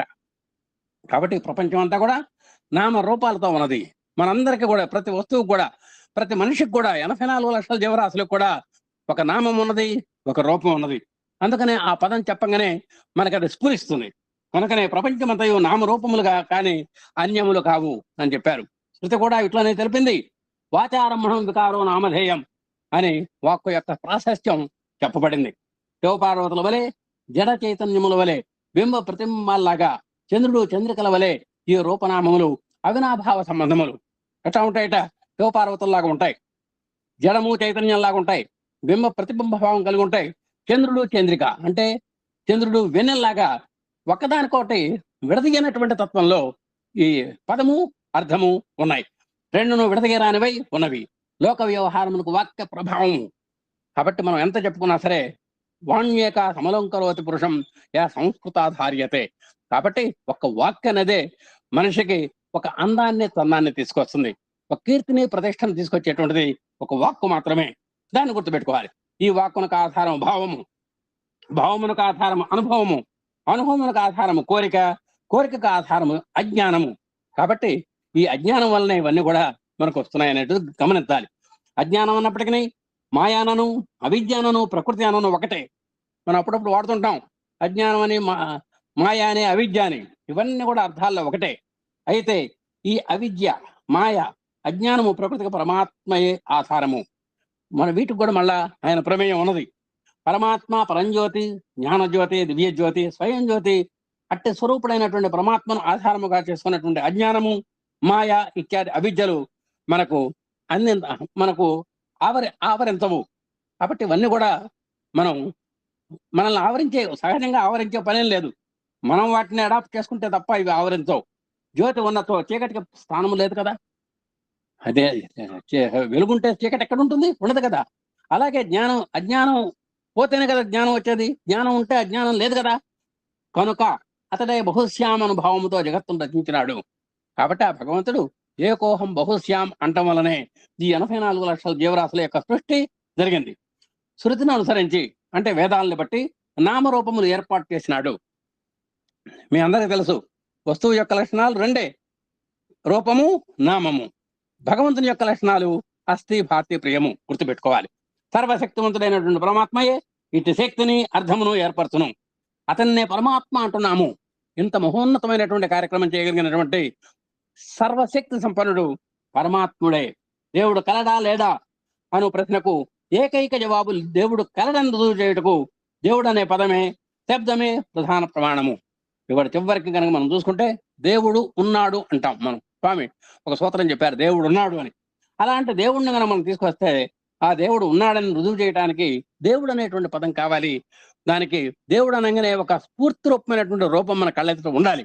కాబట్టి ఆ దేవుడు అనేది పదము, శబ్దమే ప్రధాన ప్రమాణము. కాబట్టి ఈ విధంగా ఒక మానవుడి నుంచి మాధవుడి స్థాయికి వెళ్ళాలి అంటే మనం మతాలు చర్చించుకున్నాం, వాటి యొక్క సిద్ధాంతాలు, ఆశయాలు, భావాలు చెప్పుకున్నాము. అలాగే ఎవరెవరి దృష్టిలో ఎట్లా ఉందని చెప్పుకున్నాము. సనాతన మతము, ఇతర మతముల యొక్క సామ్య వైషమ్యాలు చెప్పుకున్నాము. చివరికి వాక్కు యొక్క మన కుంభనం చెప్పుకున్నాము.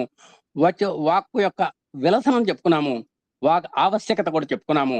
వాక్కుకి ఎంత ప్రధానం ఉందో కూడా చెప్పుకున్నాము. ఈ విధంగా ఈ మానవుడు మాధవుడు అనేటువంటి చాప్టర్లో మనం రకరకాల విశేషాలు చెప్పుకున్నాం.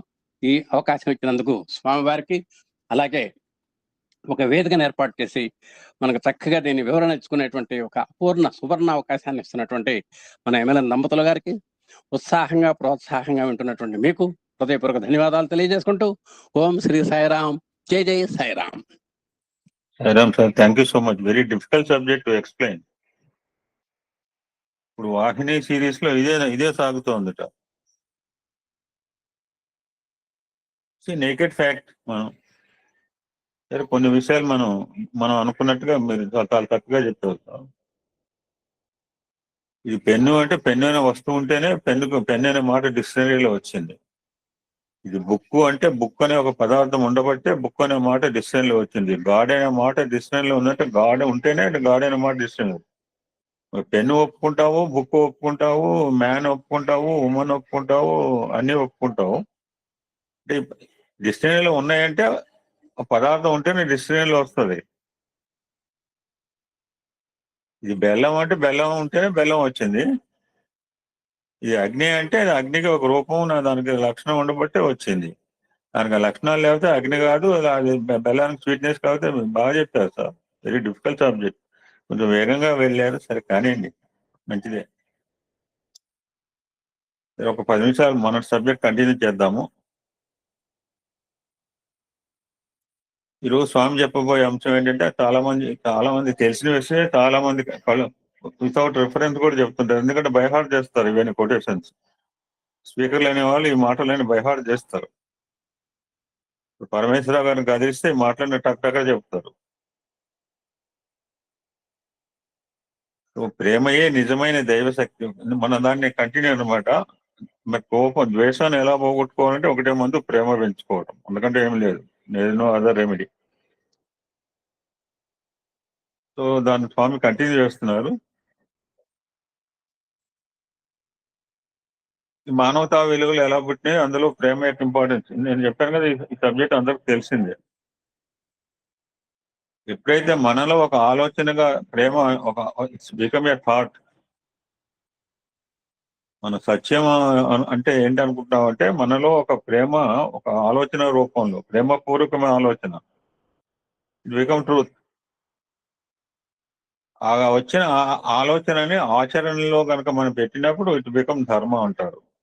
ప్రేమ ఆలోచన సత్యము, ప్రేమ ఆచరణ ధర్మం. When you understand this love, ఆలోచన వస్తే ఆలోచన రావటం వేరు, ఆచరణ చేయటం వేరు, బట్ అండర్స్టాండింగ్ ఈజ్ డిఫరెంట్. ఇప్పుడు సార్ చెప్పిన సబ్జెక్ట్ అండర్స్టాండ్ వెరీ డిఫికల్ట్. ఇప్పుడు నిన్న కూడా సార్ మూర్తి గారు సత్సంగం చాలా డిఫికల్ట్ సబ్జెక్ట్ సార్. అవును, బాగా డిఫికల్ట్ అండి. మరి అంత ఈజీ ఏం కాదు.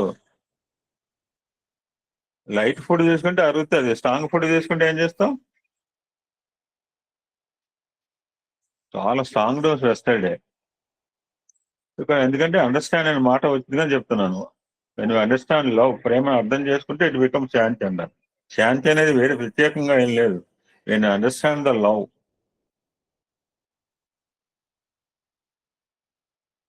సో ప్రేమయే సత్యము, ప్రేమయే ధర్మము, ప్రేమయే శాంతి, ప్రేమయే అహింస. సో వీటిలన్నిట్లో అంతర్వాహినిగా చాలాసార్లు చెప్పు, అంతర్వాహిని సరస్వతి అంతఃప్రవాహంగా ఉండేది అది. సో ప్రేమయే నిజమైన దైవశక్తి అంటున్నారు. అన్నిట్లో ప్రమాణము ప్రధానమైంది. సో ప్రమాణము ప్రధానము అయిందని, so everybody should follow it, everybody should develop it. So start the, అందుకని మన స్వామి చెప్తుంటారు పిల్లలకి, పల్లెలకు కాదు మనకి, start the day with love, spend the day with love అని చెప్పి. దట్స్ వై సత్యము అంటే ప్రేమ లేకపోతే సత్యమే లేదంటారు స్వామి మేడ్ రూలింగ్. ప్రేమ అనే మాట లేకపోతే శాంతి అనే లేదు.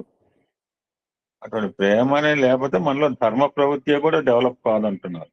It's quite natural.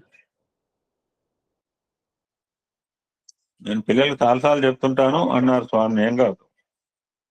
For example, మన షాపుల్లో మైసూర్ పాక్ ఉంటుంది, గులాబ్ జామ్ ఉంటుంది, జిలేబీ ఉంటుంది, పాలకోవా ఉంటుంది, బర్ఫీ ఉంటుంది, మిఠాయి ఉంటుంది, ఖీర్ ఉంటుంది, రకరకాల. ఓన్లీ స్వామి అప్పటికే చాలా పది చెప్పారు, ఎగ్జాంపుల్ బాగా చెప్పినట్టే.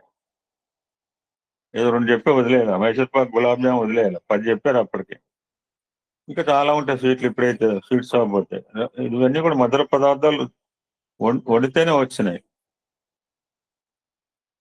మన షాప్ లో కొంటున్నా ఉంటాయి, వండుకుంటున్నా ఉంటున్నారు ఇవన్నీ కూడా ఇంట్లో. సో ఇందులో మెయిన్ కాన్సెప్ట్ ఏంటి, షుగర్ మాత్రమే. సో అన్నింటిలో ఉన్న మధుర పదార్థం చక్కెర మాత్రమే. సో దట్స్ వై ఇక్కడ చక్కెర ఎలాంటి మధుర పదార్థం మిగిలిన పదార్థాలు ఎలా ఉందో, ఈ ప్రేమ అనే మధుర పదార్థము it should be in our all actions, it should be in our all modes. అంతర్వాహినిగా ఉంటుండదు అని చెప్తున్నారు. ఇక్కడ కనపడలేదు, కనపడదు, అది కనపడేది కాదు. పైకి గాలి ఏదంటే గాలి కనపడదు, దేవుడే కనపడతాడు దేవుడు. సో అంత శక్తిగా ఉంటుంది అంటున్నారు. దిస్ ఈజ్ కాల్ నిజమైన శక్తి. దిస్ ఈ దివ్య శక్తి, దైవ శక్తి. దట్స్ వై నా స్వామి మేడ్ ఏ రూలింగ్ నౌ. ఇంత చెప్పిన తర్వాత love is God, live in now. మళ్ళీ ఎక్కడికి వచ్చారంటే టాపిక్ ఏంటంటే, గీతలో క్రోధాన్ని ఎలాగా కంట్రోల్ చేసుకోవటం. సో ప్రేమ చేతనే కేవలము ఒక వ్యక్తి మీద ద్వేషం ఉందంటే మనం ఎలాగంటే ఆ వ్యక్తిని ప్రేమిస్తేనే ఆ ద్వేషం పోతుంది. ఎవరి మీద కోపం ఉందంటే కోపం ఎట్లా పోతుంది, కేవలం అతని ప్రేమ చేతనే పోతుంది. సో ఈ క్రోధం అనే దాన్ని సాధించాలంటే ప్రేమ అనేది ఈజియెస్ట్ సాధన అని చెప్పి ఇక్కడ కంక్లూడ్ చేస్తాం. ఇంకా మళ్ళా దీని గురించి వచ్చారు, క్రోధం గురించి వచ్చారు. మళ్ళా ఇది చెప్పిన తర్వాత మళ్ళా ఏదైనా కమిటీ స్వామి భక్తి యోగంలో క్రోధము కామం గురించి వస్తున్నారు.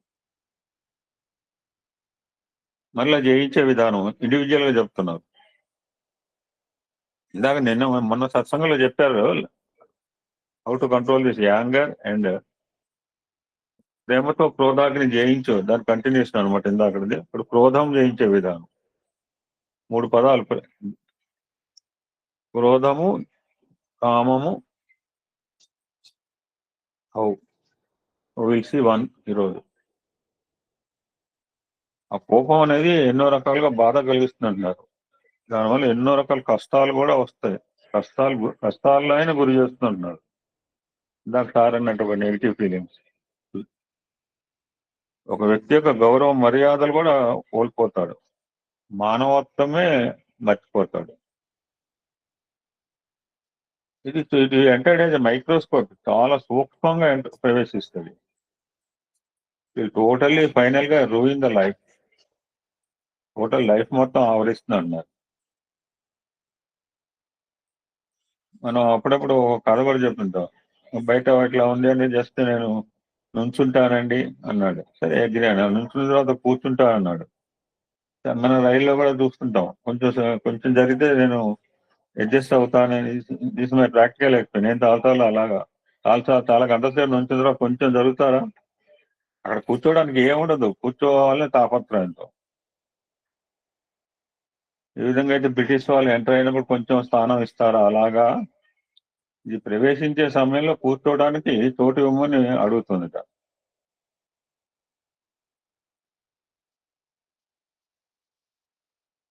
ఇంగ్లీష్ లో ఒక మాట చెప్పారు ఇక్కడ స్వామి. Give me place to sit down, I can make room to lie down అంటారు. మొట్టమొదటి కూర్చోవడానికి చోటు ఇస్తే క్రమక్రమేణా పండుకోవడానికి నేనే చోటు చూసుకుంటానంటుంది. మన జీవితంకే ప్రమాదం కల్పించే స్థితికి వస్తుంది. సో నెగిటివ్ క్వాలిటీస్, అటువంటి వాటికి మనం స్థానం ఇవ్వకూడదు మన హృదయంలో. ఏబీసీ ఆఫ్ లైఫ్ ఇలా అవాయిడ్ బ్యాడ్ కంపెనీ అని చెప్తుంటాం. ఒక్కసారి ఎంటర్ అయిందా దాన్ని వదిలించుకోవడం చాలా కష్టం అన్నది.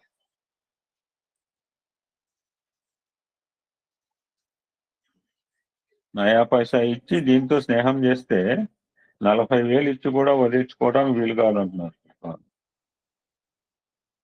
You should not give any chance for room also. Room అంటే వేరు, ఇక్కడ ROM కాదు.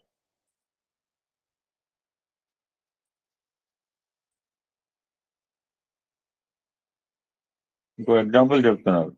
కారు ఉన్న వాళ్ళకి తెలుసు. CAR కారు నిలిచే ముందు హెడ్ లైట్స్ కొంచెం రెడ్ కలర్ లో అయినట్లే కోపం ప్రారంభమైనప్పుడు కన్నులు కొంచెం ఎర్రబడతాయట,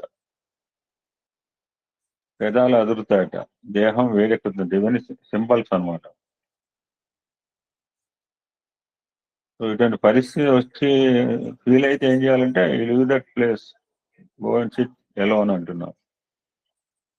అయితే మన చెప్పిన remedies, go to bathroom, do స్నానం చేయి. లోపల ఉన్న కోపం కనుక, అందుకనే టంగ్ కంట్రోల్ కూడా చెప్పాను నేను లాస్ట్ లో. మనం లోపల ఇటువంటి సింబల్స్ కనుక, సిమ్టమ్స్ మనలో ఎదురైనప్పుడు ఏం చేయాలంటే తక్కువ మాట్లాడమంటున్నాను. అందుకని గీతాచార్యుడు ఒక మాట చెప్పారు. అనుద్వేగకరం వాక్యం సత్యం ప్రియం హితం చేయదు. సత్యాన్ని కూడా ఎలా చెప్పమన్నారు? హితంగా చెప్పమన్నారు. ప్రీతిగా క్రాస్ ది రోడ్ హియర్ అని చెప్పాలి. డోంట్ క్రాస్ ది రోడ్ అని అనుకో, ఎందుకు దాటొద్దు అని అక్కడే దాటుతూ ఉంటాం మనం. సత్యం కూడా ఎలా ఉండాలి? హితంగా ఉండాలి, ప్రీతిగా ఉండాలి, అప్రీతిగా ఉండకూడదు, అహితంగా ఉండకూడదు. చాలా బ్యూటిఫుల్ నేరేషన్. ఇప్పుడు లాంగ్ బ్యాక్ ఇచ్చిన కనుక అట్లా అంత డీటెయిల్ గా చెప్పారు స్వామి.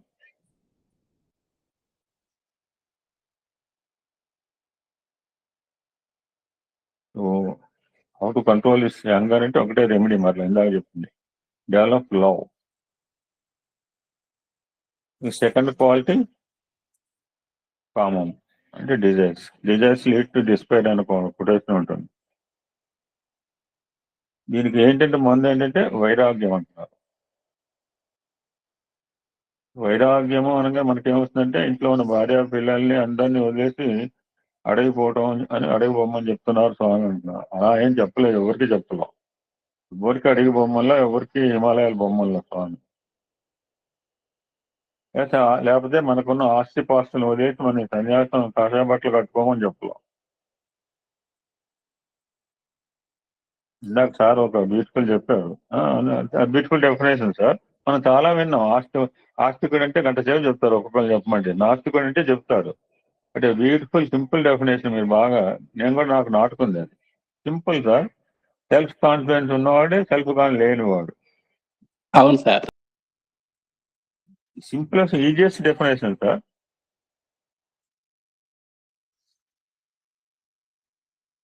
ఇక్కడ వైరాగ్యం అంటే not living family, not going to forest.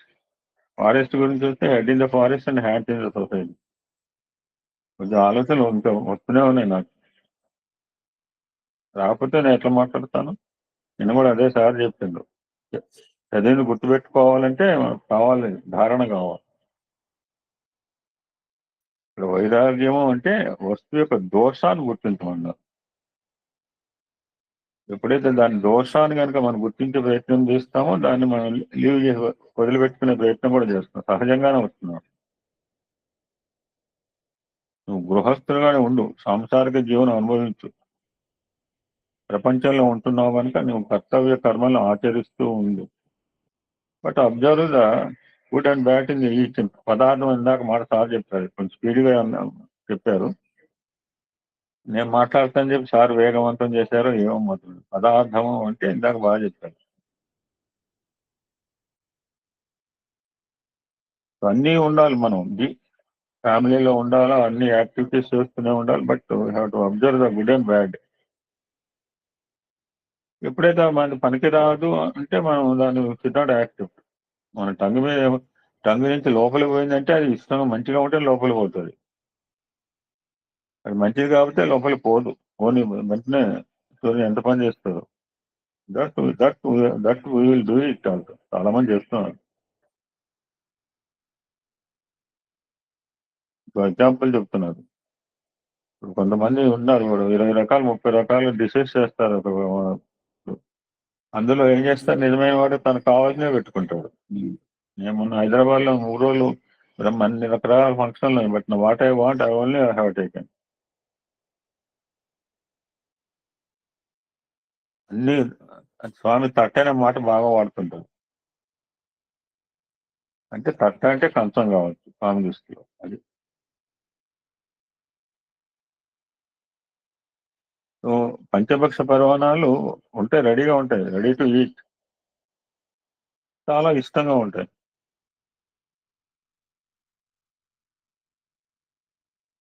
అంతా రెడీ, అంతా వడ్డించేది తినబోయే టైంలో అన్ని చాలా ఇష్టమైన మనకి పెట్టిన తట్టలు పెట్టినవి.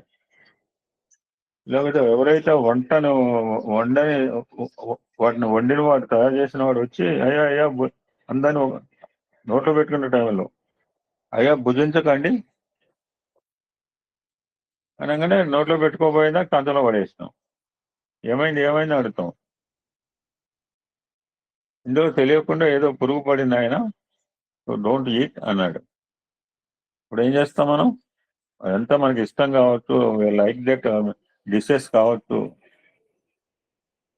వాటిని వదిలేస్తాం, ఎవరు తినరు. ఎందుకంటే ఆ పదార్థంలో దోషం ఉందని మనకు తెలిసిన తర్వాత how can we eat? Simply leave it. ఇవ్వడం తింటారంటే బాబు పొరపాటు తినకరా బాబు మనం వాదన చేస్తాం కూడా. So this is the methodology for to leave this కామ. దిస్ ఈస్ ద వైరాగ్య. అంటే ఏమీ వదిలిపెట్టమని చెప్పలా. To observe the good and bad in that పదార్థ. Beautiful narration. దానికే వైరాగ్యం అని పేరు పెట్టారు. వైరాగ్యం అంటే మళ్ళీ వేరే రకం అర్థం తీసుకుంటారని నేను రిపీట్ చేయట్లేదు. ఒక పదార్థంలో ఉన్న మంచి చెడులను అబ్జర్వ్ చేసిన తర్వాత ఏం చేస్తాం? మంచి అయితే స్వీకరిస్తాం. దట్ ఈస్ కాల్డ్ వైరాగ్యం.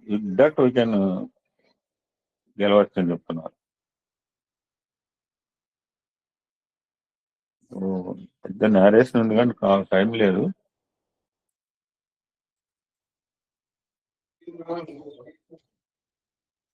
చిన్న అంశం చెప్పి మనం 2 పదాలు వాడుతుంటారు, రోగము అండ్ భోగం. వాళ్ళు బాగా చెప్తుంటారు. దానికి ఇంకోటి యాడ్ చేస్తారు జనరల్ గా, త్యాగము భోగము, త్యాగాలిస్టు యోగ, భోగాలిస్టు రోగ. ఇక్కడ స్వామి 2 పదాలు రోగము భోగము గురించి చెప్పి ఇక్కడ కంక్లూడ్ చేయాలి. ఒక మాట చెప్తుంది గీతాచార్య, అనిత్యం అసుఖం లోకమిమం ప్రాప్య భజస్వమం. నేను ఇంకొక మాట చెప్పారు, మార్పు అనే మాట గురించి చాలా బాగా చెప్పారు మూర్తి గారు. Change is a small top, but change కాదు స్వామి కోరుతుంది. స్వామి expect and anticipate this transformation. Very నిన్న చాలా వేగవంతంగా చెప్పారు, చాలా విషయాలు చెప్పారు. అందువల్ల ఎక్కువ కాన్సన్ట్రేట్ క్యాచ్ చేయడం కూడా కష్టమైంది. 2 పదాలు చెప్పారు, చేంజ్ అండ్ ట్రాన్స్ఫర్మేషన్ గురించి. అంటే ఆయన చెప్పిన దాంట్లో దృష్టిలో చేంజ్ గురించి చెప్పినట్టు మార్పు సహజం అంటుంటాం మనం. ఎట్లా సహజం అంటే మనమే పుట్టపత్తిలో చూసాం. మనం అకామిడేషన్ పోయినప్పుడు పూర్వకాలంలో ఇంత లెడ్జర్లో రాసుకునేవాళ్ళు పెద్దవాళ్ళు లోపల కూర్చుని. ఎక్కడ లెడ్జర్లు కనపట్లేదు. పెద్దవాళ్ళు కూడా 80 సంవత్సరాల వాళ్ళు కంప్యూటర్ తీసి కొడుతున్నారు.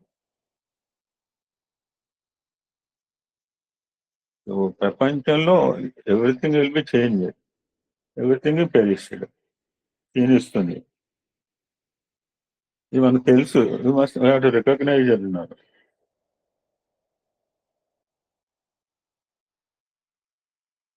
ఇది గుర్తించడం చేంజ్ అవుతూనే ఉంది, క్షీణిస్తుంది, శిథిలం అవుతుంది. కళ్ళ ముందే జరుగుతున్నాయి.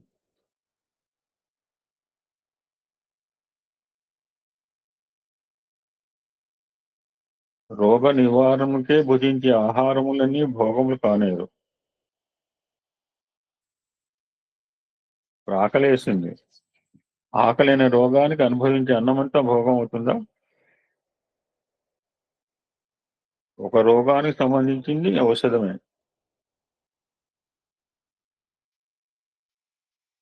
కొంతమంది మధురమైన ఔషధాన్ని సేవించాలని ఆశిస్తూ ఉంటారంటున్నాడు. అదేవిధంగా ఈ ఆకలి అనే రోగానికి రుచికరమైన మందు అనే అన్నం కావాలని ఆశిస్తుంటారు.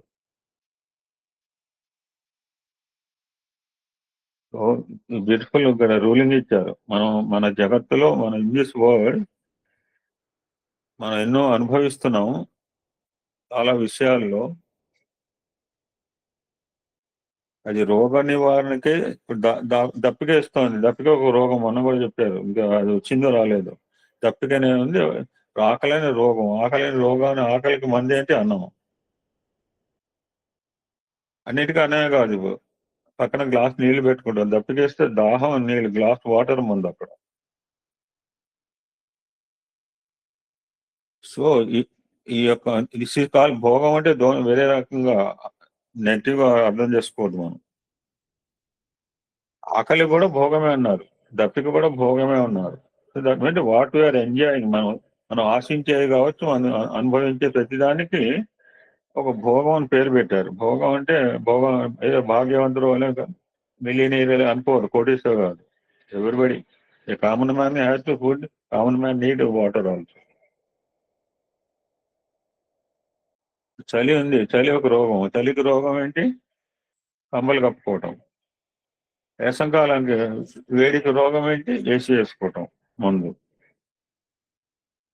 సో వీటన్నిటి కూడా వీటి నివారణ నిమిత్తమై సేవించే యూ హ్యావ్ టు ట్రీట్. ఇక్కడ AC is medicine and kambal is the medicine, food is the medicine and water is the medicine. ఇవన్నీ కూడా రోగం అని పేరు పెట్టారన్నమాట స్వామి. ఆ భోగము కానీ రోగ నివారణకి సేవించే మందులు మాత్రంగా భావించారు. వాట్ యూఆర్ మనం అనుకుంటాం, సార్ అని చెప్తుంటాడు ఎప్పుడు. కొంతమంది ఎప్పుడు హ్యాపీ, ఎప్పుడు సుఖశాంతులతో ఉన్నారు అని. ఎప్పుడు సుఖశాంతులతో ఉండదు. యాక్చువల్గా ఎప్పుడు సుఖంగానే ఉండాలని చెప్తున్నారు. ఎవరైనా నవ్వేవాడు చెప్పి ఎందుకు నవ్వుతారా అని అడగం. అది ఆ టాపిక్ కూడా వస్తుంది. ఏడ్చేవాడి దగ్గర ఎందుకు ఎడుతున్నారు అని. బికాజ్ నవ్వటం అనేది మన సహజ సిద్ధమైన స్వాభావికం. చాలా మంది అనుకుంటారు చాలా విలాసవంతంగా ఉన్నారు, మంచిగా చాలా బిల్డింగులు ఉన్నాయి, 5-6 అంతస్తులు మేడ వేసుకుని భోగభాగ్యాలతో విల్ ఫీల్ ఇట్. అవి భోగాలుగా మనం నమ్ముతుంటాం. యాక్చువల్ గా అవి భోగాలు కానేరం అంటారు స్వామి. అంటే భోగం అంటే ఇందాక అనుకున్నాం కదా, భోగం అంటే అనుకున్నాం కదా, ఆహారం తింటే భోగమే, దప్పిక మోహమే, ఇంకా ఇట్లా ఏదైనా కావాలి, what you are experience, what you are enjoying everything. ఒక భోగము అదే అదే రోగానికి ఒక మందు అనమాట. నాకు ఆకలేసింది, బ్రేక్ఫాస్ట్ తిన్నాను, ఇది కాస్త 2 గంటలు ఉంటుంది, మళ్ళీ కాగానే మళ్ళీ సత్సంగానే మళ్ళీ భోజనం చేస్తుంది, మళ్ళీ ఆకలి వేస్తుంది అనుకుంటా. వీళ్ళంతా దే ఆర్ ఎంజాయింగ్ భోగభాగ్యంగా ఉన్నారు అని others we my feel it అన్నారు. అదర్స్ అని లేదు, అవి భోగాలుగా నమ్ముతుంటాము అని మనం అనుకుంటుంటాము. నా దగ్గర ఆ భోగాలు లేవు అనుకో, చూసామని అనుకుంటాం అనమాట. మంచిగా ఐశ్వర్యవంతులు భోగభాగ్యాలతో ఉన్నాడు. ఇట్స్ నాట్ భోగం స్వామి దృష్టిలో, గీతాచార్య దృష్టిలో. These are the actions, they have to get their reaction at their certain time. వాళ్ళు ఏవైతే భోగాలు అనుకుంటున్నామో మనం ఆయన భోగాలు విశ్వసిస్తున్నారు. ఎంజాయ్ చేసేవాడు మనం కాదు, చేసేవాడి గురించి మాట్లాడు. అవి వాళ్ళ దృష్టిలో భోగాలు కావచ్చు, కానీ భోగాలు కావంటున్నారు. ఇందాక సార్ ఒక చెప్పారు నెగిటివ్ క్యారెక్టర్, ఏమై ఫీల్ అంటే భోగము, what sir narrated, it's not భోగ, దాని రిజల్ట్ తెలుస్తుంది తర్వాత. That's why this is the topic, రోగము భోగము. మనం భోగాలు అనుకుంటున్నాం, ఇట్స్ నాట్ భోగాలు, రోగాలు.